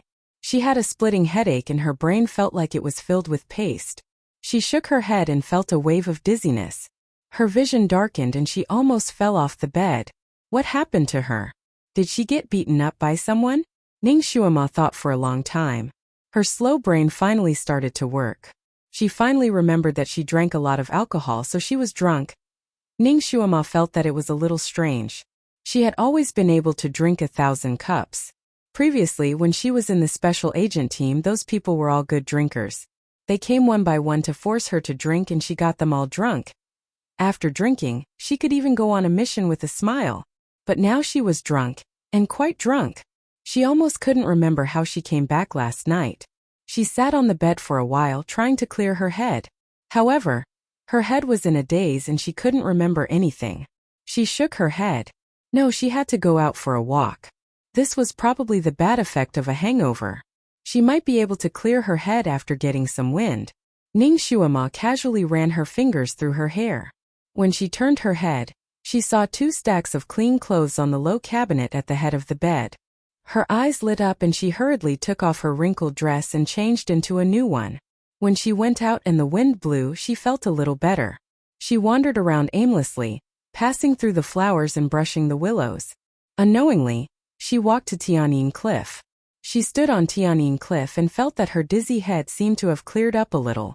Bits and pieces of what happened last night after she got drunk flashed through her mind. She hugged her head and couldn't remember anything. She tried to organize her memory. Last night, Yelu Jing and a group of senior brothers led a large group of people to throw a party for her. Then she drank with Helian Shao, and then her body suddenly stiffened. She seemed to have been brought back by the Almighty and then thrown into the water by him. The feeling of fear and helplessness in the water was too strong. She could still remember it. She pursed her lips. The Almighty was really heartless to her after he lost his memory.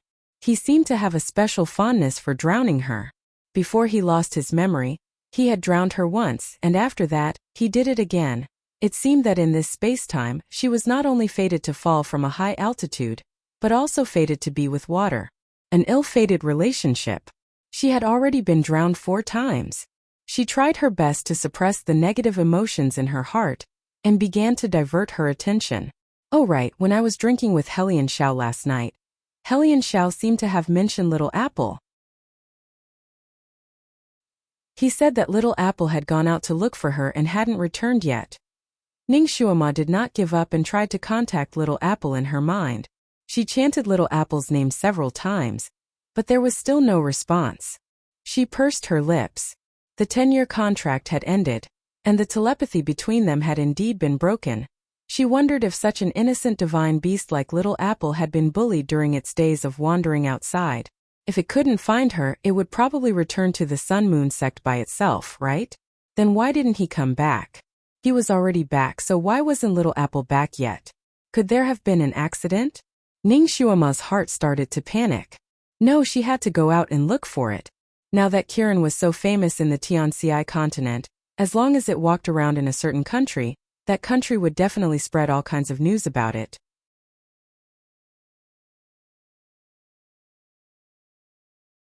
Chapter 12:18. Little Apple? He was probably cursed to death by you, Momo. He didn't come back for 10 years. Maybe he was captured by someone, killed or imprisoned. A little girl's voice absent-mindedly sounded in her heart. Her voice was calm and unhurried, as if she was talking about the weather. Ning Xuema's hands clenched. Sure enough, as soon as her psychological defenses loosened, this little devil took the opportunity to run out and disturb her.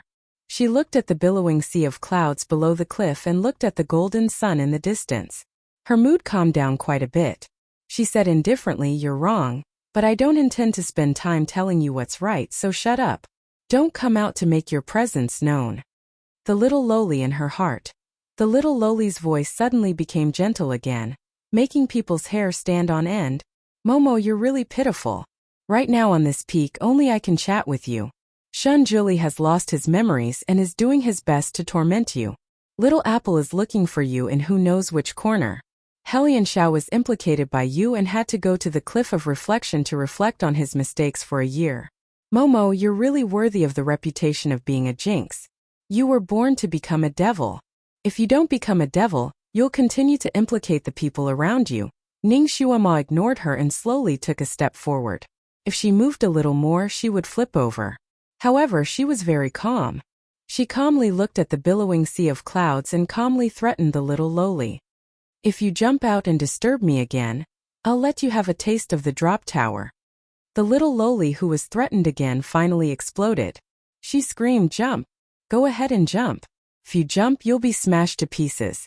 But Momo, let me tell you, as long as your soul doesn't die, I'll exist forever with the world.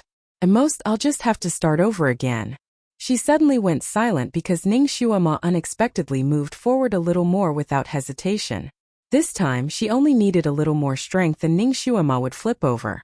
Ning Xuema's lips curved into a smile as she unhurriedly asked, "Why don't you continue?" "I'm listening." The little loli finally went silent. After a while she said faintly, "If you die, all of this will be over. Shun Juli will no longer remember you." Ning Xuema's lips curved into a mocking smile. "Who cares?" The little loli was stunned.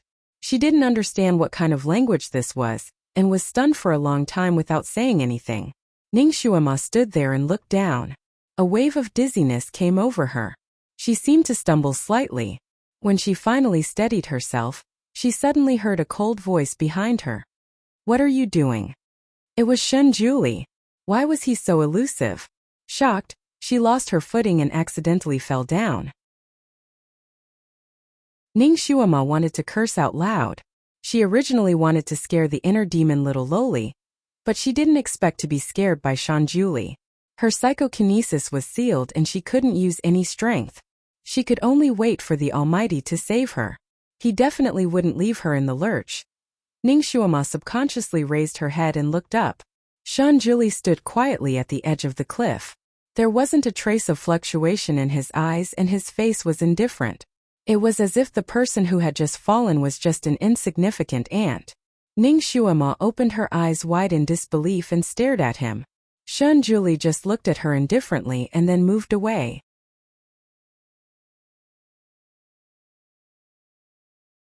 Chapter 12:19. Ning Xuema felt as if she had been splashed with a bucket of cold water on a cold night. She felt cold from head to toe. Her blood vessels felt as if they had been frozen. He actually didn't save her. Ning Xuema fell through layers of clouds. The strong wind messed up her hair, causing it to dance in the air. Layers of fog covered her eyes. Shunjuli's face gradually blurred until it could no longer be seen. Ning Shuema stubbornly stared at the sky. No matter how strong the wind was or how bright the sun was, she kept her eyes wide open. She didn't believe that he would let her fall to her death in front of him. But Ning Shuema looked behind her and desperately found that the ground was rapidly enlarging. At the moment when she was about to land, Ning Shuema silently closed her eyes. She bit her lips until they were white and her fingers were clenched tightly. She suddenly understood a terrible truth. He and she were originally heaven and earth apart. He was a god above the clouds, emotionless and desireless. She was an insignificant person in the mortal world who was struggling to climb up. She wanted to stand side by side with God and look down on the mortal world. Therefore, she tried her best to climb up and fly towards the clouds. In the end, she finally fell from the high clouds, fell through layers of dreams, and returned to her original position. Momo, you are so pitiful. Shut up. She was still more than 10 meters away from the ground. She was about to hit the protruding rocks below. Suddenly, her waist was tightened. Then she was pulled up in an instant. Just like when she fell, Ning Shuema quickly passed through layers of clouds. But unlike before, she was now ascending. Layers of clouds were removed. Shunjuli's face gradually became clear. He still looked indifferent. He lowered his head and looked at her. There was no emotion in his eyes, but there was a green vine in his hand. In the end, he saved her. Ning Shuema was placed at a place far away from the cliff. Her face was pale and she was frightened. After a few deep breaths, her wildly beating heart slowly calmed down. Why did you jump off the cliff? Shunjuli's faint voice came. Why did she jump off the cliff? Wasn't it because they were frightened by his sudden appearance? Ning Shuema opened her mouth. She wanted to angrily explain, but when she saw his indifferent handsome face, she didn't say anything in the end. The corner of her mouth hooked up into a smile, and then she remained silent. The despair she felt when she fell from the sky was still lingering in her heart. That kind of sadness, despair, and discouragement swept over her like a tidal wave. The powerful negative emotions had almost completely enveloped her, to the extent that she still hadn't recovered from her shock. She told herself that he had saved her after all, so what was there to be dissatisfied about? However, Shunjuli's indifferent expression of looking on with folded arms still hurt her. That kind of expression felt like he was looking at a stranger who had reaped what he had sown. Because he cared, it was easier for him to be hurt by insignificant things. The closer they were to each other, the higher their demands would be. She placed him in her heart as the number one person. He treated her like a stranger and looked at her coldly. She was asking for too much now. She closed her eyes and didn't say anything. Shunjuli looked at her pale face and closed eyes. He felt a little uncomfortable, as if his heart was being pricked by a needle. After a pause, he spoke again with a cold voice. Answer. Ning Shuema looked at him and turned to leave. Her body froze. She was fixed there again.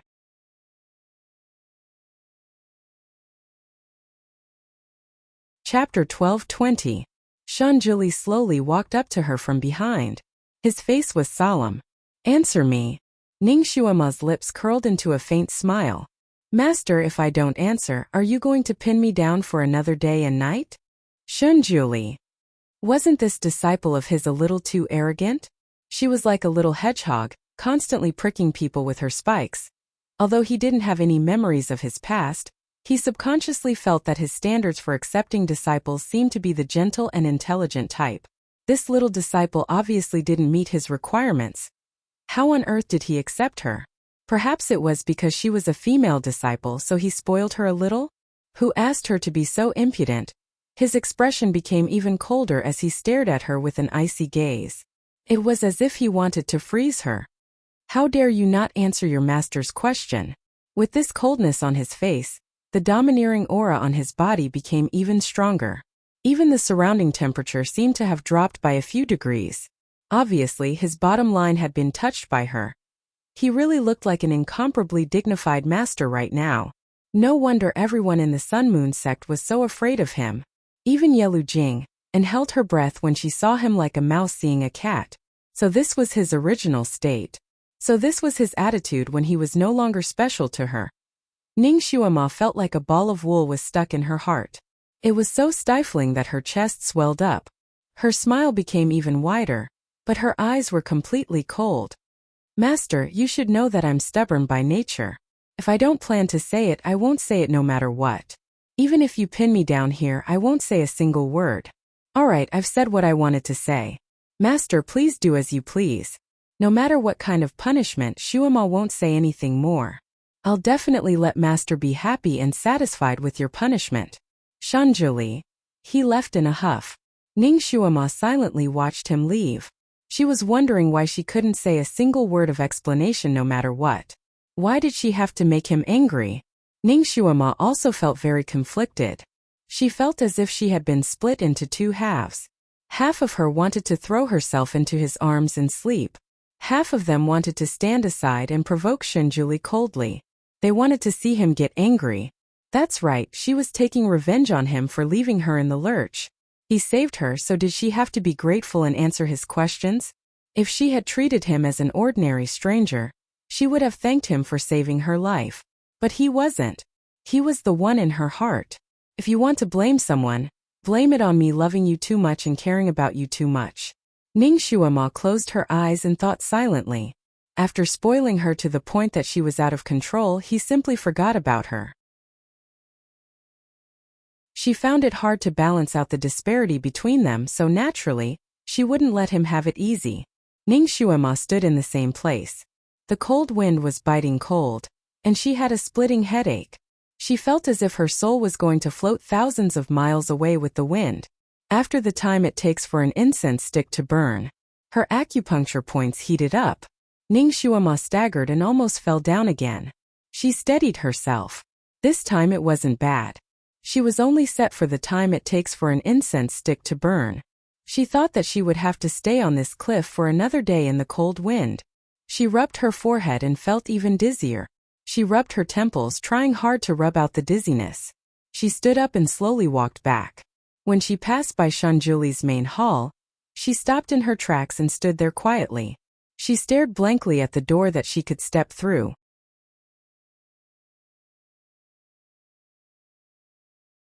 Chapter 12:21.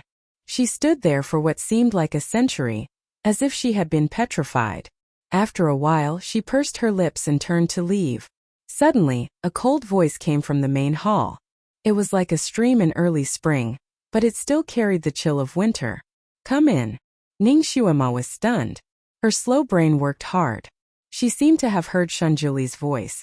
She turned to look at the main hall, but there was no one in front of the main hall. She waited quietly for a long time. There was only the sound of the wind around her. Was she hallucinating? Ning Shuama shook her head and continued to walk forward. This time, the voice from the main hall was even colder. It had completely entered the cold state of midwinter. Come in. So Shanjuli really called her. It wasn't her hallucination, Ning Shuama thought dizzily. She stepped in and went around the screen. She saw Shanjuli standing quietly in the middle of the main hall, looking at her expressionlessly. Ning Shuama looked at the comfortable chairs in the main hall, and then looked at Shanjuli. She didn't understand why he didn't sit on the chairs but insisted on standing. She spoke faster than her brain could react. She asked doubtfully, "Why do you insist on standing when there are chairs available?" After saying that, she realized that she had asked such a boring question. What did it have to do with her whether he was willing to stand? What was wrong with her today? Why didn't she keep her mouth shut? She just blurted out everything. Shanjuli's expression seemed to be blank for a moment. The words that he had prepared were all interrupted by her nonsensical question. He couldn't say anything else. Could he say that he had been standing behind the screen and quietly watching her until she came in? Then he walked back to the middle of the main hall? Shanjuli decided not to argue with her. He looked up at Ning Shuama and waved his sleeve. Ning Shuama felt her body lighten. The psychokinesis in her body began to flow vigorously again. She breathed a sigh of relief. Her psychokinesis was finally back. Shanjuli asked indifferently, "What level is your falling moon immortal technique at?" Ning Shuama looked at him in confusion. The falling moon immortal technique? What the hell was this? She had never heard of it before. Could it be that at some point he had taught him something, and then he had forgotten it completely?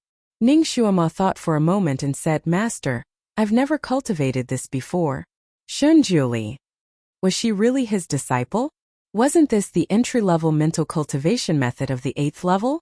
Could it be that he didn't have time to give her this mental cultivation method before he fell asleep? Forget it, it's not too late to cultivate now. He raised his hand and threw a book at her. Ning Shuama silently caught it. He said expressionlessly, this book contains everything you need to cultivate. Memorize and comprehend this mental cultivation method tonight.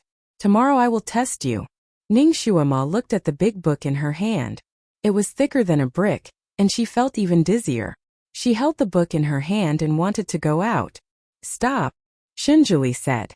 What was it this time? Ning Shuama turned around and looked at him. Master, do you have any other orders? Shunjuli's gaze fell on the book she was holding.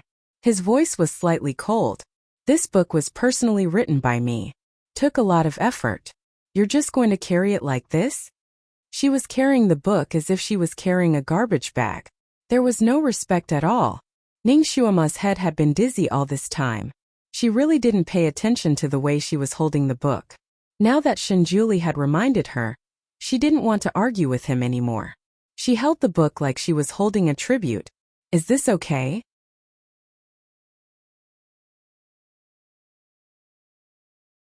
Chapter 12:22. Shunjuli was speechless. Ning Shuama waited for a long time, but did not hear Shunjuli speak again. She frowned. Was it not enough for her to support him like this? What else did he want her to do? Let her do it on top of his head? Why was he so fussy and difficult to please? The fire in her heart seemed to be about to burst out again, so she looked up at him. Master, do you have any other instructions? Shunjuli said lightly, you may leave. After thinking for a while, he added, memorize well. This time Ning Shuama agreed readily. Yes, master. She turned around and strode away. After leaving the hall, Ning Shuama felt that her breathing was finally smoother. She always felt that there was a risk of suffocating when she was with Shunjuli. After he lost his memory, his spiritual pressure became frighteningly low. Everything was back to the beginning. Ning Shuama sighed. Did she have to start from the beginning? The more she thought about it, the more confused her mind became. She shook her head and felt that the road in front of her was swaying. She tried hard to suppress the dizziness, and only then did she feel better. When she returned to the room in the side hall, she casually threw the big book on the bed and threw herself on the bed. How could she memorize with her head in a daze? She should just wake up and memorize it. Anyway, she had a photographic memory and memorized it quickly. Ning Shuama thought in a daze. Countless scenes in her dream flew past, full of fantasy and warmth. On the ice field, the Almighty kissed her gently when she was not paying attention. Then he said calmly, Moi. Because of her fate as a jinx, she was at a loss. When she was gradually disappointed in herself, he held her in his arms, stroked her head, and told her, Shuama, don't be afraid. On Tianyin Cliff they kissed each other goodbye. He stood in the wind and told her, Shuama, wait for me to come back. Every bit of it was the sweet memory she had with the Almighty. Ning Shuama stood quietly at the side. Looking at the once warm and colorful scenes, she felt a slight pain in her heart. How warm it used to be was how sad it was now. Why do people always remember the warmest and most beautiful memories when they are most frustrated? The sweetness of the past had now become a poison that pierced the intestines, but she was still willing to endure it. She held on tightly to that warm memory and healed the wound in her sleep. He was completely forgotten outside the dream, and from then on he was just a passerby. Ning Shuama, who was sleeping, suddenly felt a strong wave of grief drowning her like a tide. She was so sad that she wanted to cry. Her heart felt like it was being squeezed by someone. She could do nothing but tremble in pain. Just like the unforgettable despair in the Cloudwater Lake yesterday. Gradually that wave of grief slowly passed. She heard a faint sigh from the bottom of her heart. Pitiful Momo, why do you have to? Ning Shuama ignored her and slept quietly. It was as if he had never had those dreams and never heard her words. Ning Shuama, who was sleeping, suddenly felt a bright light in front of her eyes. Before she could react, she heard a loud noise. What happened? She wanted to get up, but found that her body suddenly tilted. Her whole body rolled down uncontrollably. Then she was suddenly in the air, and then fell to the ground with a bang. Ning Xuema was completely awakened by the fall. She jumped up in shock. Who is it? At the same time she looked around. When she saw the situation around her, Ning Xuema was speechless. Her bed had collapsed, and the white light in the hands of the culprit had not dissipated.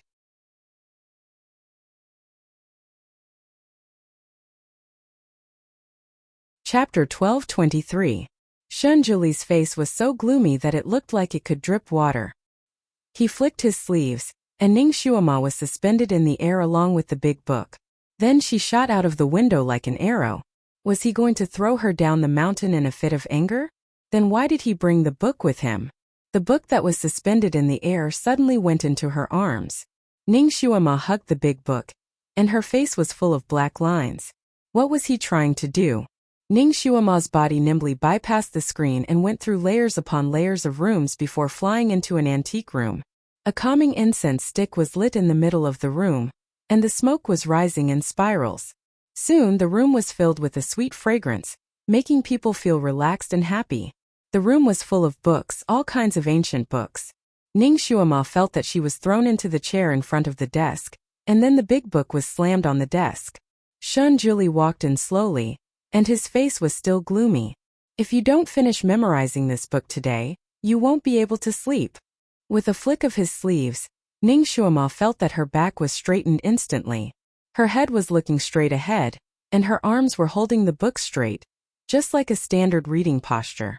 At this moment she could only move her arms, and the rest of her body was completely frozen. Ning Xuema was speechless. Shunjuli left in a huff. Ning Xuema could only helplessly pick up the book and read it. Her mind was currently in a complete mess. She stared at the words for a long time before finally realizing what she was reading. Moreover, the room seemed to be too dark, causing her vision to darken. Well, it must be because the night luminescent pearl had not been repaired for a long time. She needed to be brighter so that she could read properly. She subconsciously condensed a ball of fire in her hand, and used it as a torch beside the book. Now it was finally brighter. Ning Xuema lifted her spirit and read for a while. After a while, her head started to feel dizzy again, and the words on the book started to shake, and then one of them split into two. She suddenly woke up. No, she had to finish memorizing this book, or there would be another storm tomorrow. She forced herself to focus on reading. 2 hours passed. Ning Xuema felt that the words on the book had turned into little black tadpoles, running around the book. Her head started to feel dizzy, the ground became uneven, and the luminous pearls turned from 1 to 2, 2 to 3. In the end, her vision turned black, and the book fell from her hand into the fire in her hand. The ancient book instantly burned. Ning Xuema stared at the book that was licked by the tongue of fire for a long time before she realized that the book was burned. She quickly extinguished the fire in her hand, but the book was still burning. She couldn't move her body right now, so she couldn't get water even if she wanted to. After thinking about it, she steeled her heart and directly used her hand to extinguish the fire. Her little hand was instantly scalded red, but because of her high fever, her senses were sluggish and she didn't feel it. By the time she put out the fire, only a corner of the book was left. Her hands were also burning with pain. Ning Xuema. She finally woke up. To be precise, she woke up in fright. God, she burned Shunjuli's precious book. Moreover, she was stuck here so she couldn't run away even if she wanted to. When she was holding the book, he was still finding fault with it. If he found out that she burned the book, if Shunjuli saw it, he would definitely chop her up and throw her down the mountain. No, she had to run away before he found out.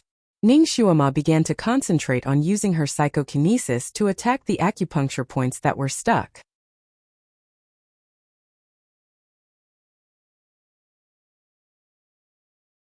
Chapter 12:24. Shunjuli was playing chess in the main hall, when he suddenly smelled a strange smell. It was the smell of something burning. His heart sank. In a flash, he passed through countless rooms and arrived in front of the study. Ning Xuema was holding a corner of what looked like the remains of a book. When she saw him, she was shocked and then looked at him innocently. Shunjuli was speechless. The corner of the book in her hand should be the falling moon immortal technique that he threw to her not long ago, right? In such a short period of time, the falling moon immortal technique that he had painstakingly written for half a year had been reduced to a smoking corner. This girl actually burned the book. Burned it. Shun Jili's indifferent expression finally cracked. With a wave of his hand, Ning Xuema's acupoints were unsealed. Ning Xuema was stunned. Just as she was about to run, her body suddenly became light. Then, she flew out of the study and sat on the floor of the main hall with a bang. She fell and sat there with a grimace, unable to get up for a while. Shun Jili stood in front of her, looking calm before the storm. "Explain," he said. Ning Xuema hurriedly said, "I didn't do it on purpose. I saw that the room was too dark, so I started a fire."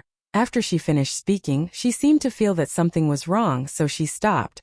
After a while she finally understood. Oh God, playing with fire in the study? Was she a pig? How could she make such a stupid mistake? What was wrong with her today? Everything she did was out of place. Shun Jili's expression became even more gloomy. Ning Xuema's reason was really lame. Lighting a fire in the study? Was this disciple of his stupid? Would he believe this reason? Not to mention how bright the room was with luminous pearls.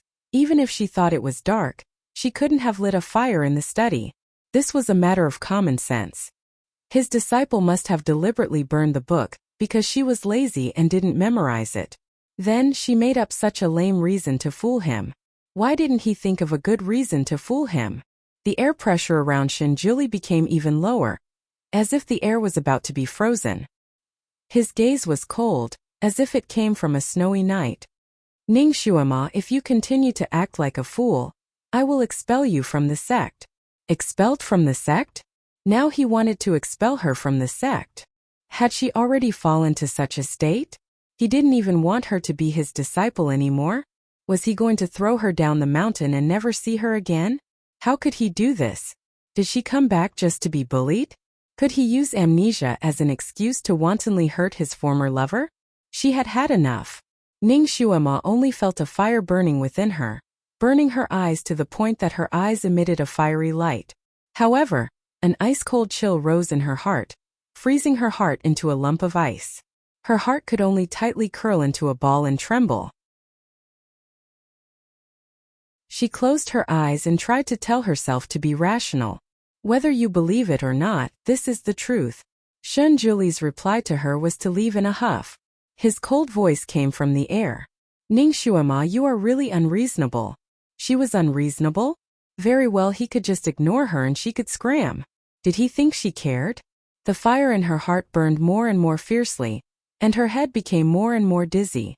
Fatigue spread to her entire body. She rubbed her eyebrows and said in a hoarse voice, "Yes, I am unreasonable. I am really unreasonable. You can also ignore me. Didn't you want to expel me from the sect? Fine, expel me."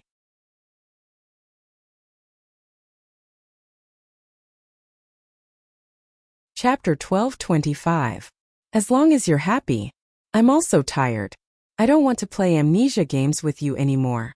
She took out a pair of email piercers from somewhere, and threw them in front of him. The email piercers fell to the ground and made a crisp sound. It was especially loud in the empty and quiet hall. Shun Jili's body seemed to stiffen, but Ning Xuema didn't care anymore. You gave this to me before. Now I'm giving it back to you. I don't want it anymore. I don't want it anymore. Ning Xuema said tiredly. She laid back on the bed, and darkness engulfed her like a tidal wave. Before she lost consciousness, she struggled to say one last sentence. Now you can throw me down the mountain. Shun Jili's heart suddenly jumped when he said that she would be expelled from the sect. He suddenly had a strange feeling. It was as if he was annoyed and heartbroken. But he didn't take this feeling to heart. He knew that she would definitely apologize and beg him to let her stay.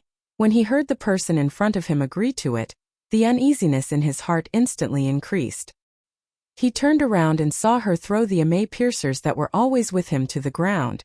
That crisp sound made his heart tremble. It was as if an alarm bell had rung. He felt that he was about to lose something important. His heart fiercely clenched. Seeing her weakly faint on the ground, he rushed up to her without thinking and held her in his arms. Only then did he feel that her body was burning up. It was strange. Other people would have a red face or abnormally pale face when they had a fever. But her little face didn't have any of those symptoms. It was still pink and tender. If he hadn't held her, he wouldn't have noticed that she was burning up like this. She had a high fever. No wonder her actions were so messy. No wonder she was hugging the book to sleep. No wonder she burned the book. Guilt, annoyance, and heartache swept over him in an instant. It made his hands tremble slightly. He picked her up and quickly walked to the bedroom. He gently placed her on the bed. He was too careless. She had a fever and was confused. She didn't even notice it. He placed his hand on her pulse and checked her pulse. After a while, Shunjuli raised his eyebrows slightly. She seemed to be going crazy.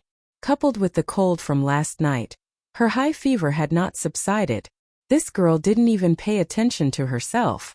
She didn't have the self-awareness of a patient. Not only did she run around everywhere, she even ran to the cliff to feel the cold wind. Then she suddenly jumped off the cliff and was forced by him to recite the book. It must have been hard on her to only faint now. There seemed to be another kind of power in her body that was filled with a dark aura. If he was not wrong, her chi deviation should be related to this dark and ominous aura. The most troublesome thing was that this power was tightly entwined with her body. Without using a special method, it was impossible to separate them. Moreover, this force was almost on par with Ning Xuema's own psychokinesis, troublesome, very troublesome. Why did he accept such a troublesome disciple? There was a demon living in her body. She openly challenged him and threw a tantrum. When he asked her to expel him from the sect, she simply agreed and prepared to leave the mountain. She was so straightforward that Shunjuli felt like he was the one who was expelled from the sect. Although it was troublesome, his heart still ached when he saw her sad. When he heard that she wanted to cut off all ties with him, his heart was filled with endless fear. He really owed her in his previous life. When Ning Xuema opened her eyes, the first thing she saw was a black pill. She was startled and reflexively tried to dodge it. However, she didn't expect that her body didn't have any strength and could only retreat slightly.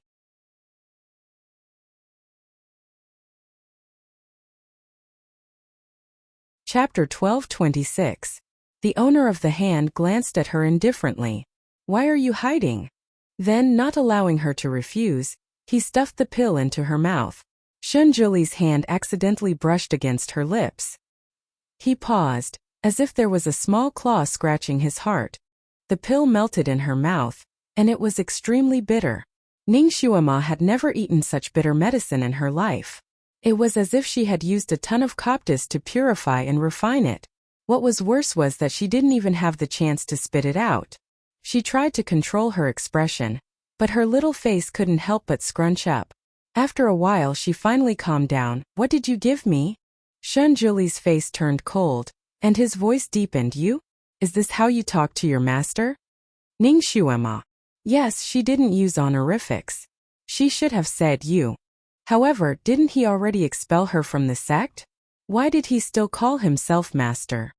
Speak. Shunjuli couldn't stand her silence. He would rather she speak a few more words, even if she refuted. Ning Xuema leaned back and closed her eyes. Her expression was somewhat tired. "Didn't I get expelled by your excellency? Did you forget?" Shunjuli's eyes turned cold, as if he wanted to say something, but when he saw her pale face, he suppressed the anger in his heart and said coldly, "Are you so eager for me to expel you from the sect? I won't let you have your wish." He put the medicinal soup on the table, flicked his sleeves and left. Ning Xuema opened her eyes and stared at the ceiling in a daze, not knowing what she was thinking. Suddenly, she looked down and saw that the bed under her had been replaced with a new one. The previous bed had been destroyed by Shunjuli, and she didn't know where he threw it. Looking at the sky outside, it seemed to be afternoon. Her gaze fell on the bowl of black medicinal soup on the table, and Ning Xuema's eyes flashed with a complicated look. Did Shunjuli brew this for her? Although he was cold to her now, he still cared about her, right? After all, he hadn't expelled him from the sect. Ning Xuema stood up. She didn't feel so dizzy anymore, and her thoughts were clearer. It was also because he had gone overboard yesterday. His fever had damaged his brain and burned the book that Shunjuli had painstakingly written for a year. If it were her, she would definitely fly into a rage and want to kill someone.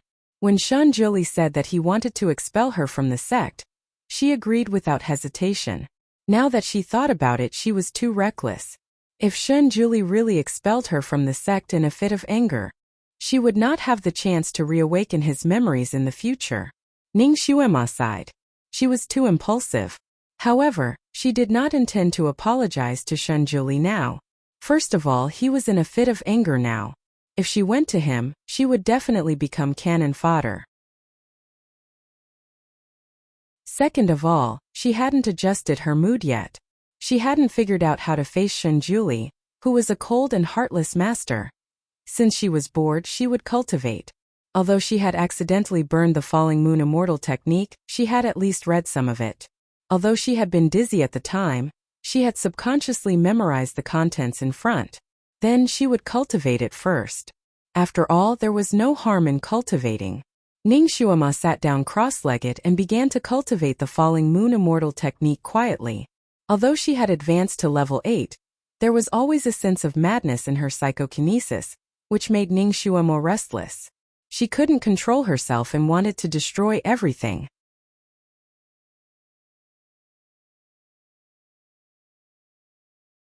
Chapter 12:27.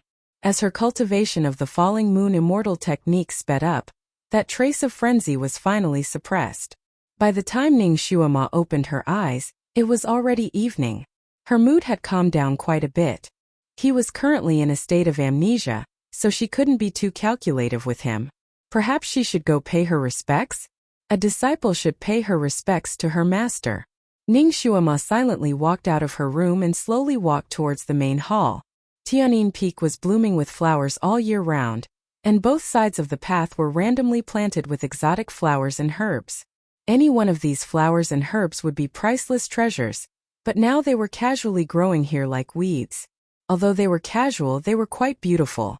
Ning Xuema looked at the flowers and plants along the way and felt much better. When she reached the main hall, she stopped in her tracks and a trace of hesitation flashed across her eyes. She didn't have a good impression of this main hall. First, she had been trapped for a night, and then she had burned the books. Also, if Yunqi came back again, would she lose control and splash the tea on her face? Forget it. Nothing ventured, nothing gained. Ning Xuema's thoughts were in a mess. She stepped into the main hall and walked around the screen. There was no one in the hall.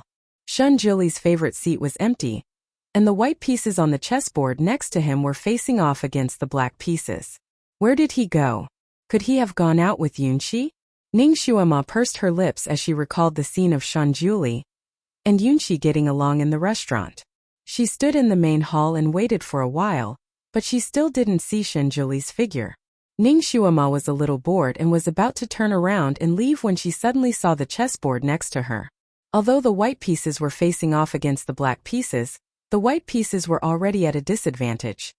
Ning Xuema looked at it carefully for a while before she raised her hand and picked up a white piece and placed it on the chessboard. Then he closed his eyes and thought for a while before placing the black piece in another position. She used to play chess with Shanjuli. At this time, when she saw the black and white pieces fighting fiercely on the chessboard, she couldn't help but feel itchy. She sat down and began to concentrate on playing chess with herself. She imagined Shanjuli's style of playing chess in her mind. Then she imitated his style when she played the black pieces. When she played the white pieces, she was herself and used her own way of thinking. Black and white intertwined. She kept switching roles and was having a lot of fun. When Shanjuli came out of the study, he saw Ning Xuema sitting not far away with her back to him. She was concentrating on playing chess. He slowly walked over and retracted his pressure. He quietly stood behind her and watched her play chess. Ning Xuema was very focused on playing chess, and he hit his aura very well, so she did not notice that there was another person behind her. Shanjuli was just curious at first, but slowly he became engrossed in the game. He found that Ning Xuema would always think for a while before placing the black pieces, but she would place the white pieces very quickly. Thus he carefully watched for a while. The more he watched, the more he felt that the black pieces were very familiar. Every move was very much to his taste, like it was his style. It turned out that this little girl was imitating him. It was the black pieces again. Ning Shuama closed her eyes and thought for a long time. In this situation, where would he place the black pieces? After pondering for a long time, she still couldn't figure it out. Just as she was feeling distressed, a flawless hand suddenly appeared in front of her eyes and took the black piece from her hand and placed it somewhere on the chessboard.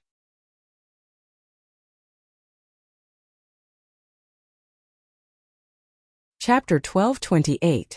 Ning Shuama was shocked. She turned around, but there was no one there. She was puzzled. When she turned around, she saw Shunjuli sitting across from her. He looked at her calmly and said, "It's your turn." Ning Shuama was speechless. When did he come? Why didn't I notice him at all? It's easy to scare people when he comes and goes like a ghost. Shunjuli looked at her and frowned slightly. A chess game is like a battlefield. You can't be distracted. Ning Shuama calmed herself down and turned her attention back to the game. She looked at it for a while, then picked up a white chess piece and placed it somewhere. The crisp sound of a chess piece landing on the board continued for a long time. Ning Shuama was fully focused on the game. In the end, she lost by a few pieces. She raised her head and looked at Shunjuli. Shunjuli's expression had softened a little. It was as if he finally realized that his disciple had some redeeming qualities. At the very least, she was good at chess and could hold her own against him for so long. Ning Shuama was about to say something, but Shunjuli said calmly, "There are 3 games. If you win one game, I won't pursue the matter of you destroying the book." He waved his sleeves and the chess pieces on both sides were switched. Ning Shuama took the lead with a black chess piece. The two of them faced each other again. This game took a long time. Ning Shuama put in a lot of effort, but in the end, she still lost by a single chess piece. Ning Shuama rubbed her forehead. It was her last chance. The third game began. Ning Shuama used 200% of her energy to play. However, Shunjuli's style of chess was bold and powerful. Ning Shuama felt that she couldn't handle it. The black pieces were losing ground under the pursuit of the white pieces. It looked like she was about to be completely blocked. Shunjuli looked up at her and saw that she was being forced to retreat. She was frowning and deep in thought. He was slightly distracted. When he came back to his senses, the light in his eyes flickered. In the end, he pinched a black stone and placed it in the wrong place. Ning Shuama was out of breath. Just as she was about to lose, a sudden turn of events appeared, so she tried her best to seize this opportunity to counterattack. In the end, Ning Shuama narrowly won by a single point. The chessboard was like a battlefield. One moment of weakness would lead to complete defeat. Shunjuli looked at his defeated white piece in silence. Ning Shuama finally revealed a smile. "Master, thank you for letting me win. Your disciple has won." Shunjuli looked at Ning Shuama's happy smile, and the last bit of discomfort in his heart dissipated. It didn't matter if he let her win. Perhaps he didn't want to punish her anymore from the bottom of his heart. He finally showed a faint smile, got up and patted her head. "Come back tomorrow." Again? Ning Shuama felt a headache coming. Countless of her brain cells had died in these 3 games. If she played again, wouldn't all of them die? Forget it. She would just treat it as practicing her chess skills. Ning Shuama nodded and looked up. "Then I'll go back first." Shunjuli suddenly reached out to check her pulse. She subconsciously wanted to pull away, but she couldn't. In the end, she compromised and let him hold her hand. After a while, Shunjuli let go of her hand and looked at her lightly. "Have you taken the medicine?" Ning Shuama. She didn't. Shunjuli knew the answer when he saw her blank expression. His face darkened. "Go back and drink the medicine. Come back tomorrow to get it." So there was still another bowl after drinking one bowl? Ning Shuama frowned almost imperceptibly and finally nodded. "Okay." She looked up at Shunjuli and saw that he didn't have any other orders, so she turned and left.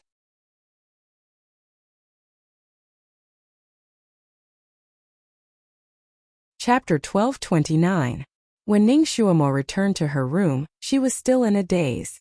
Had her relationship with Shunjuli warmed up a little? Her gaze fell on the bowl of medicine that had already turned cold. She frowned and drank the medicine in one gulp. Bitter. It was so bitter that Ning Shuama wanted to bang her head against the wall. What kind of medicinal herbs could be used to make such a bitter and earth-shattering medicinal soup? Was Shun Julie really not deliberately taking revenge on her? Ning Shuama lay on the bed like a corpse for a long time before she recovered from the bitterness. When she thought of the bowl of medicine tomorrow, she felt that she had nothing left to live for. She slowly got up and continued to practice. She had no choice. She had nothing else to do now. Besides practicing, she could not think of anything else to do. The next day, Ning Shuama woke up early to greet Shinjoga. Shun Julie was already minding his own business playing chess. When he saw her, he waved to her and said, "Come here." Thus they played another 3 rounds of chess. Ning Shuama rubbed the space between her eyebrows. Playing a few rounds of chess felt more tiring than cultivating for 3 days and 3 nights. Her brain cells were dying in large chunks. She felt as if she had overused her brain, causing her head to feel dizzy. Suddenly, a porcelain bowl carved from jade appeared in front of her. In the bowl, the black medicinal liquid was steaming. Ning Shuema. How refreshing. She bitterly tried to negotiate with Shun Julie. "Master, I just have a fever. You don't have to make such a big fuss. This bowl of medicine is so precious. It's a bit of a waste to use it on a cold, right?" Shun Julie faintly raised his eyebrows. "Either drink it yourself or I'll help you." Help her?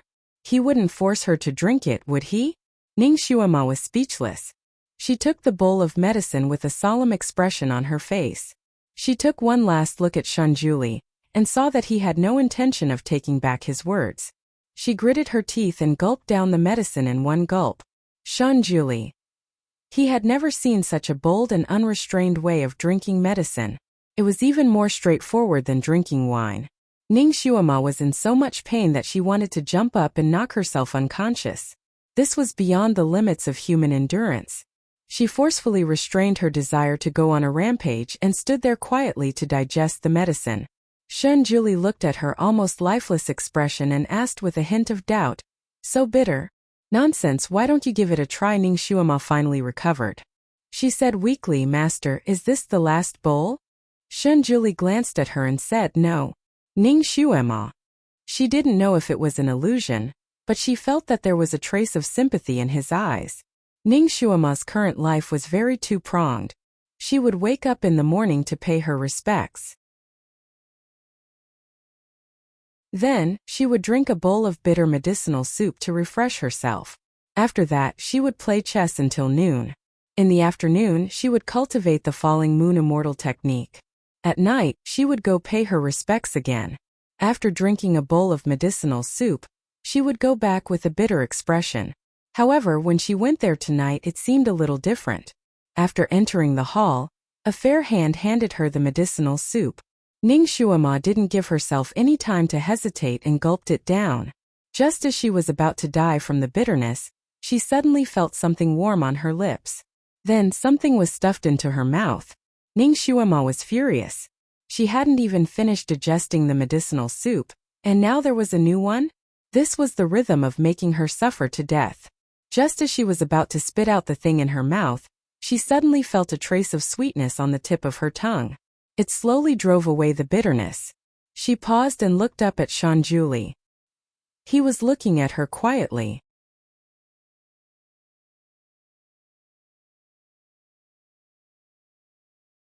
Chapter 12:30. Seeing that her expression wasn't as sorrowful as before, he looked away and asked lightly, "Is it still bitter?" Ning Shuama shook her head and answered instinctively, "It's not bitter anymore." "Master, is this candy?" It seemed to be fruit-flavored too. Shun Julie nodded and waved his hand, indicating that she could leave. Ning Shuama walked back slowly, feeling the sweetness on the tip of her tongue all the way to the bottom of her heart. She didn't expect that the great god would specially get candy for her. He probably went to the mortal world to buy it, right? And fruit-flavored too. Ning Shuama thought that the aloof and emotionless great god secretly went to the mortal world to buy a bunch of candy back to the Sun Moon sect. She felt a little amused and touched at the same time. If Yelu Jing and the others knew about this, their eyeballs would probably fall out of their sockets.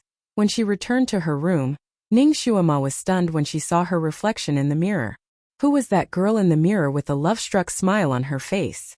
She quickly stopped smiling. Then she started to smile again unknowingly. Like a girl in love for the first time, she was hopeless. Ning Shuama threw herself on the bed and thought in annoyance. After a while, her lips curled into a smile that came from the bottom of her heart. But her heart was really sweet. Ning Shuama hugged the blanket and rolled around on the bed like a young girl. Then she got up and continued to cultivate. She had been cultivating the falling moon immortal technique for the past few days. She felt that the negative emotions in her heart had lessened a lot, and her mood had improved a lot. Especially after drinking the medicine that Shunjuli had brewed for her, her emotions had calmed down a lot. She no longer wanted to flip the table in a fit of rage. Ning Shuama enjoyed a rare moment of concentration as she sat on the bed and cultivated wholeheartedly. The moonlight slowly flowed in through the window, coating her with a layer of silver. It reflected the brilliant golden light from cultivating the falling moon immortal technique, making her look exceptionally beautiful. She was dressed in white and sat there quietly. Her body was covered in the splendor of the sun and moon, and there were fragments of golden light constantly flashing. Her long eyelashes were obediently still, like a row of small fans. She was like an elegant fairy, beautiful and tranquil. However, halfway through her cultivation she suddenly stopped. His heart sank. He hadn't finished reading the rest of the falling moon immortal technique. Now that he had reached that point, forcefully stopping would only result in a backlash. An ominous red light seemed to flash around her body. Ning Shuama only felt that the psychokinesis in her body suddenly shook, and then it started to move around unsteadily. Her tendons and veins were in great pain as if they were about to explode. Her face instantly turned pale as cold sweat dripped down her face. Her entire body was trembling, and her body was curled into a ball like a shrimp. Her heart tightened bit by bit, and her breathing became more and more difficult. It was as if someone was strangling her neck and tightening it bit by bit, causing her to lose oxygen bit by bit. She suddenly felt something sweet in her throat, and then she spat out a mouthful of blood. Before she lost consciousness, she fumbled for the snow-white sound transmission talisman in her bosom. Master. At this moment, Shunjuli was writing something in his study room with a pen. His pen was like flowing water, and he wrote domineering and restrained words one by one. As he was writing, his mind suddenly became absent-minded. When he came back to his senses, he was still a little confused. Why did he suddenly become absent-minded? Could it be that he, as her master, also became absent-minded after spending so much time with his erratic disciple?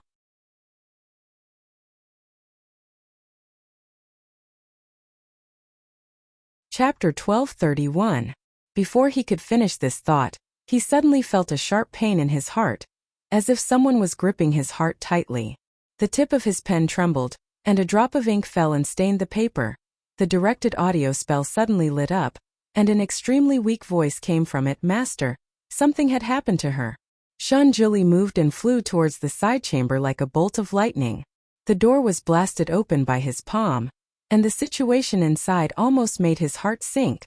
Ning Shuama's eyes were tightly closed, and she was lying on the bed with a pale face. There were blood stains on her lips, and her clothes were covered in blood. Her whole body was drenched in cold sweat, and she was tightly curled up into a ball, trembling at the moment. Shunjuli rushed over and picked her up.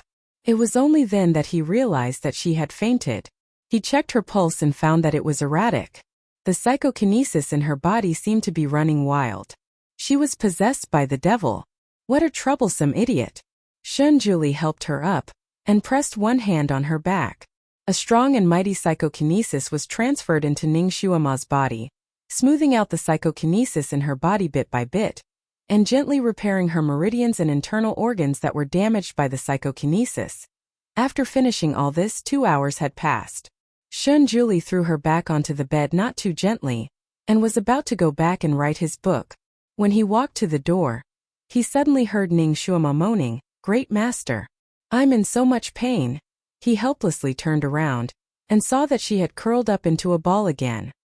He checked her inner breath again and found that everything was normal. This should be the hallucination of her being possessed by the devil. Shunjuli was about to withdraw his hand, but Ning Shuama's little hand had already grabbed his hand, and childishly put his hand on her cheek as a pillow, as if she was afraid that he would run away. Ning Shuama vaguely saw that there seemed to be a person in white in front of her, and her heart ached. She felt wronged and said, "Great master." Then she slowly closed her eyes. Shunjuli's mind shook. Ever since that time when he punished her by making her stand for an entire night, she had never called him great god again. She had suddenly changed the way she addressed him as master, which made him a little uncomfortable. Now that she was asleep, she was acting coquettishly and calling him almighty. Shunjuli could feel the warmth and softness of Shunjuli's hand as a pillow as she held it tightly in her hand. Shunjuli's heart suddenly softened. He sat down and quietly watched her sleeping face. There were faint bruises under her eyes, which seemed to be caused by a lack of sleep. Shunjuli's eyes darkened. He lowered his eyes and seemed to be thinking about something. Ning Shuima suddenly opened her eyes. The color of her eyes was pure red, so red that they were like gems. She suddenly giggled. It was a cute child's voice. "Great God! Momo misses you so much." Shunjuli's heart sank. Ning Shuima's original body was injured and temporarily fell into a deep sleep because of the qi deviation. Her inner demon naturally replaced her and appeared. There seemed to be a white light flickering in his hand, but he didn't release it. That sweet child's voice sounded again. "You have to endure it. If you do, Momo will lose her life." Shunjuli's eyes darkened. The white light suddenly released and enveloped Ning Shuima. She let out a mournful scream, and that child's voice became a little distorted. "I knew you were such a heartless person. I knew you would definitely do something to Momo." Shunjuli lightly said, "The demon subduing spell is only effective against devils."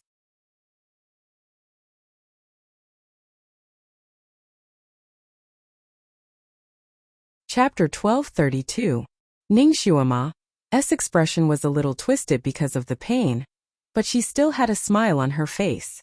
"Momo will become a demon sooner or later." Shunjuli's eyes darkened. The white light that shrouded Ning Shuima suddenly intensified.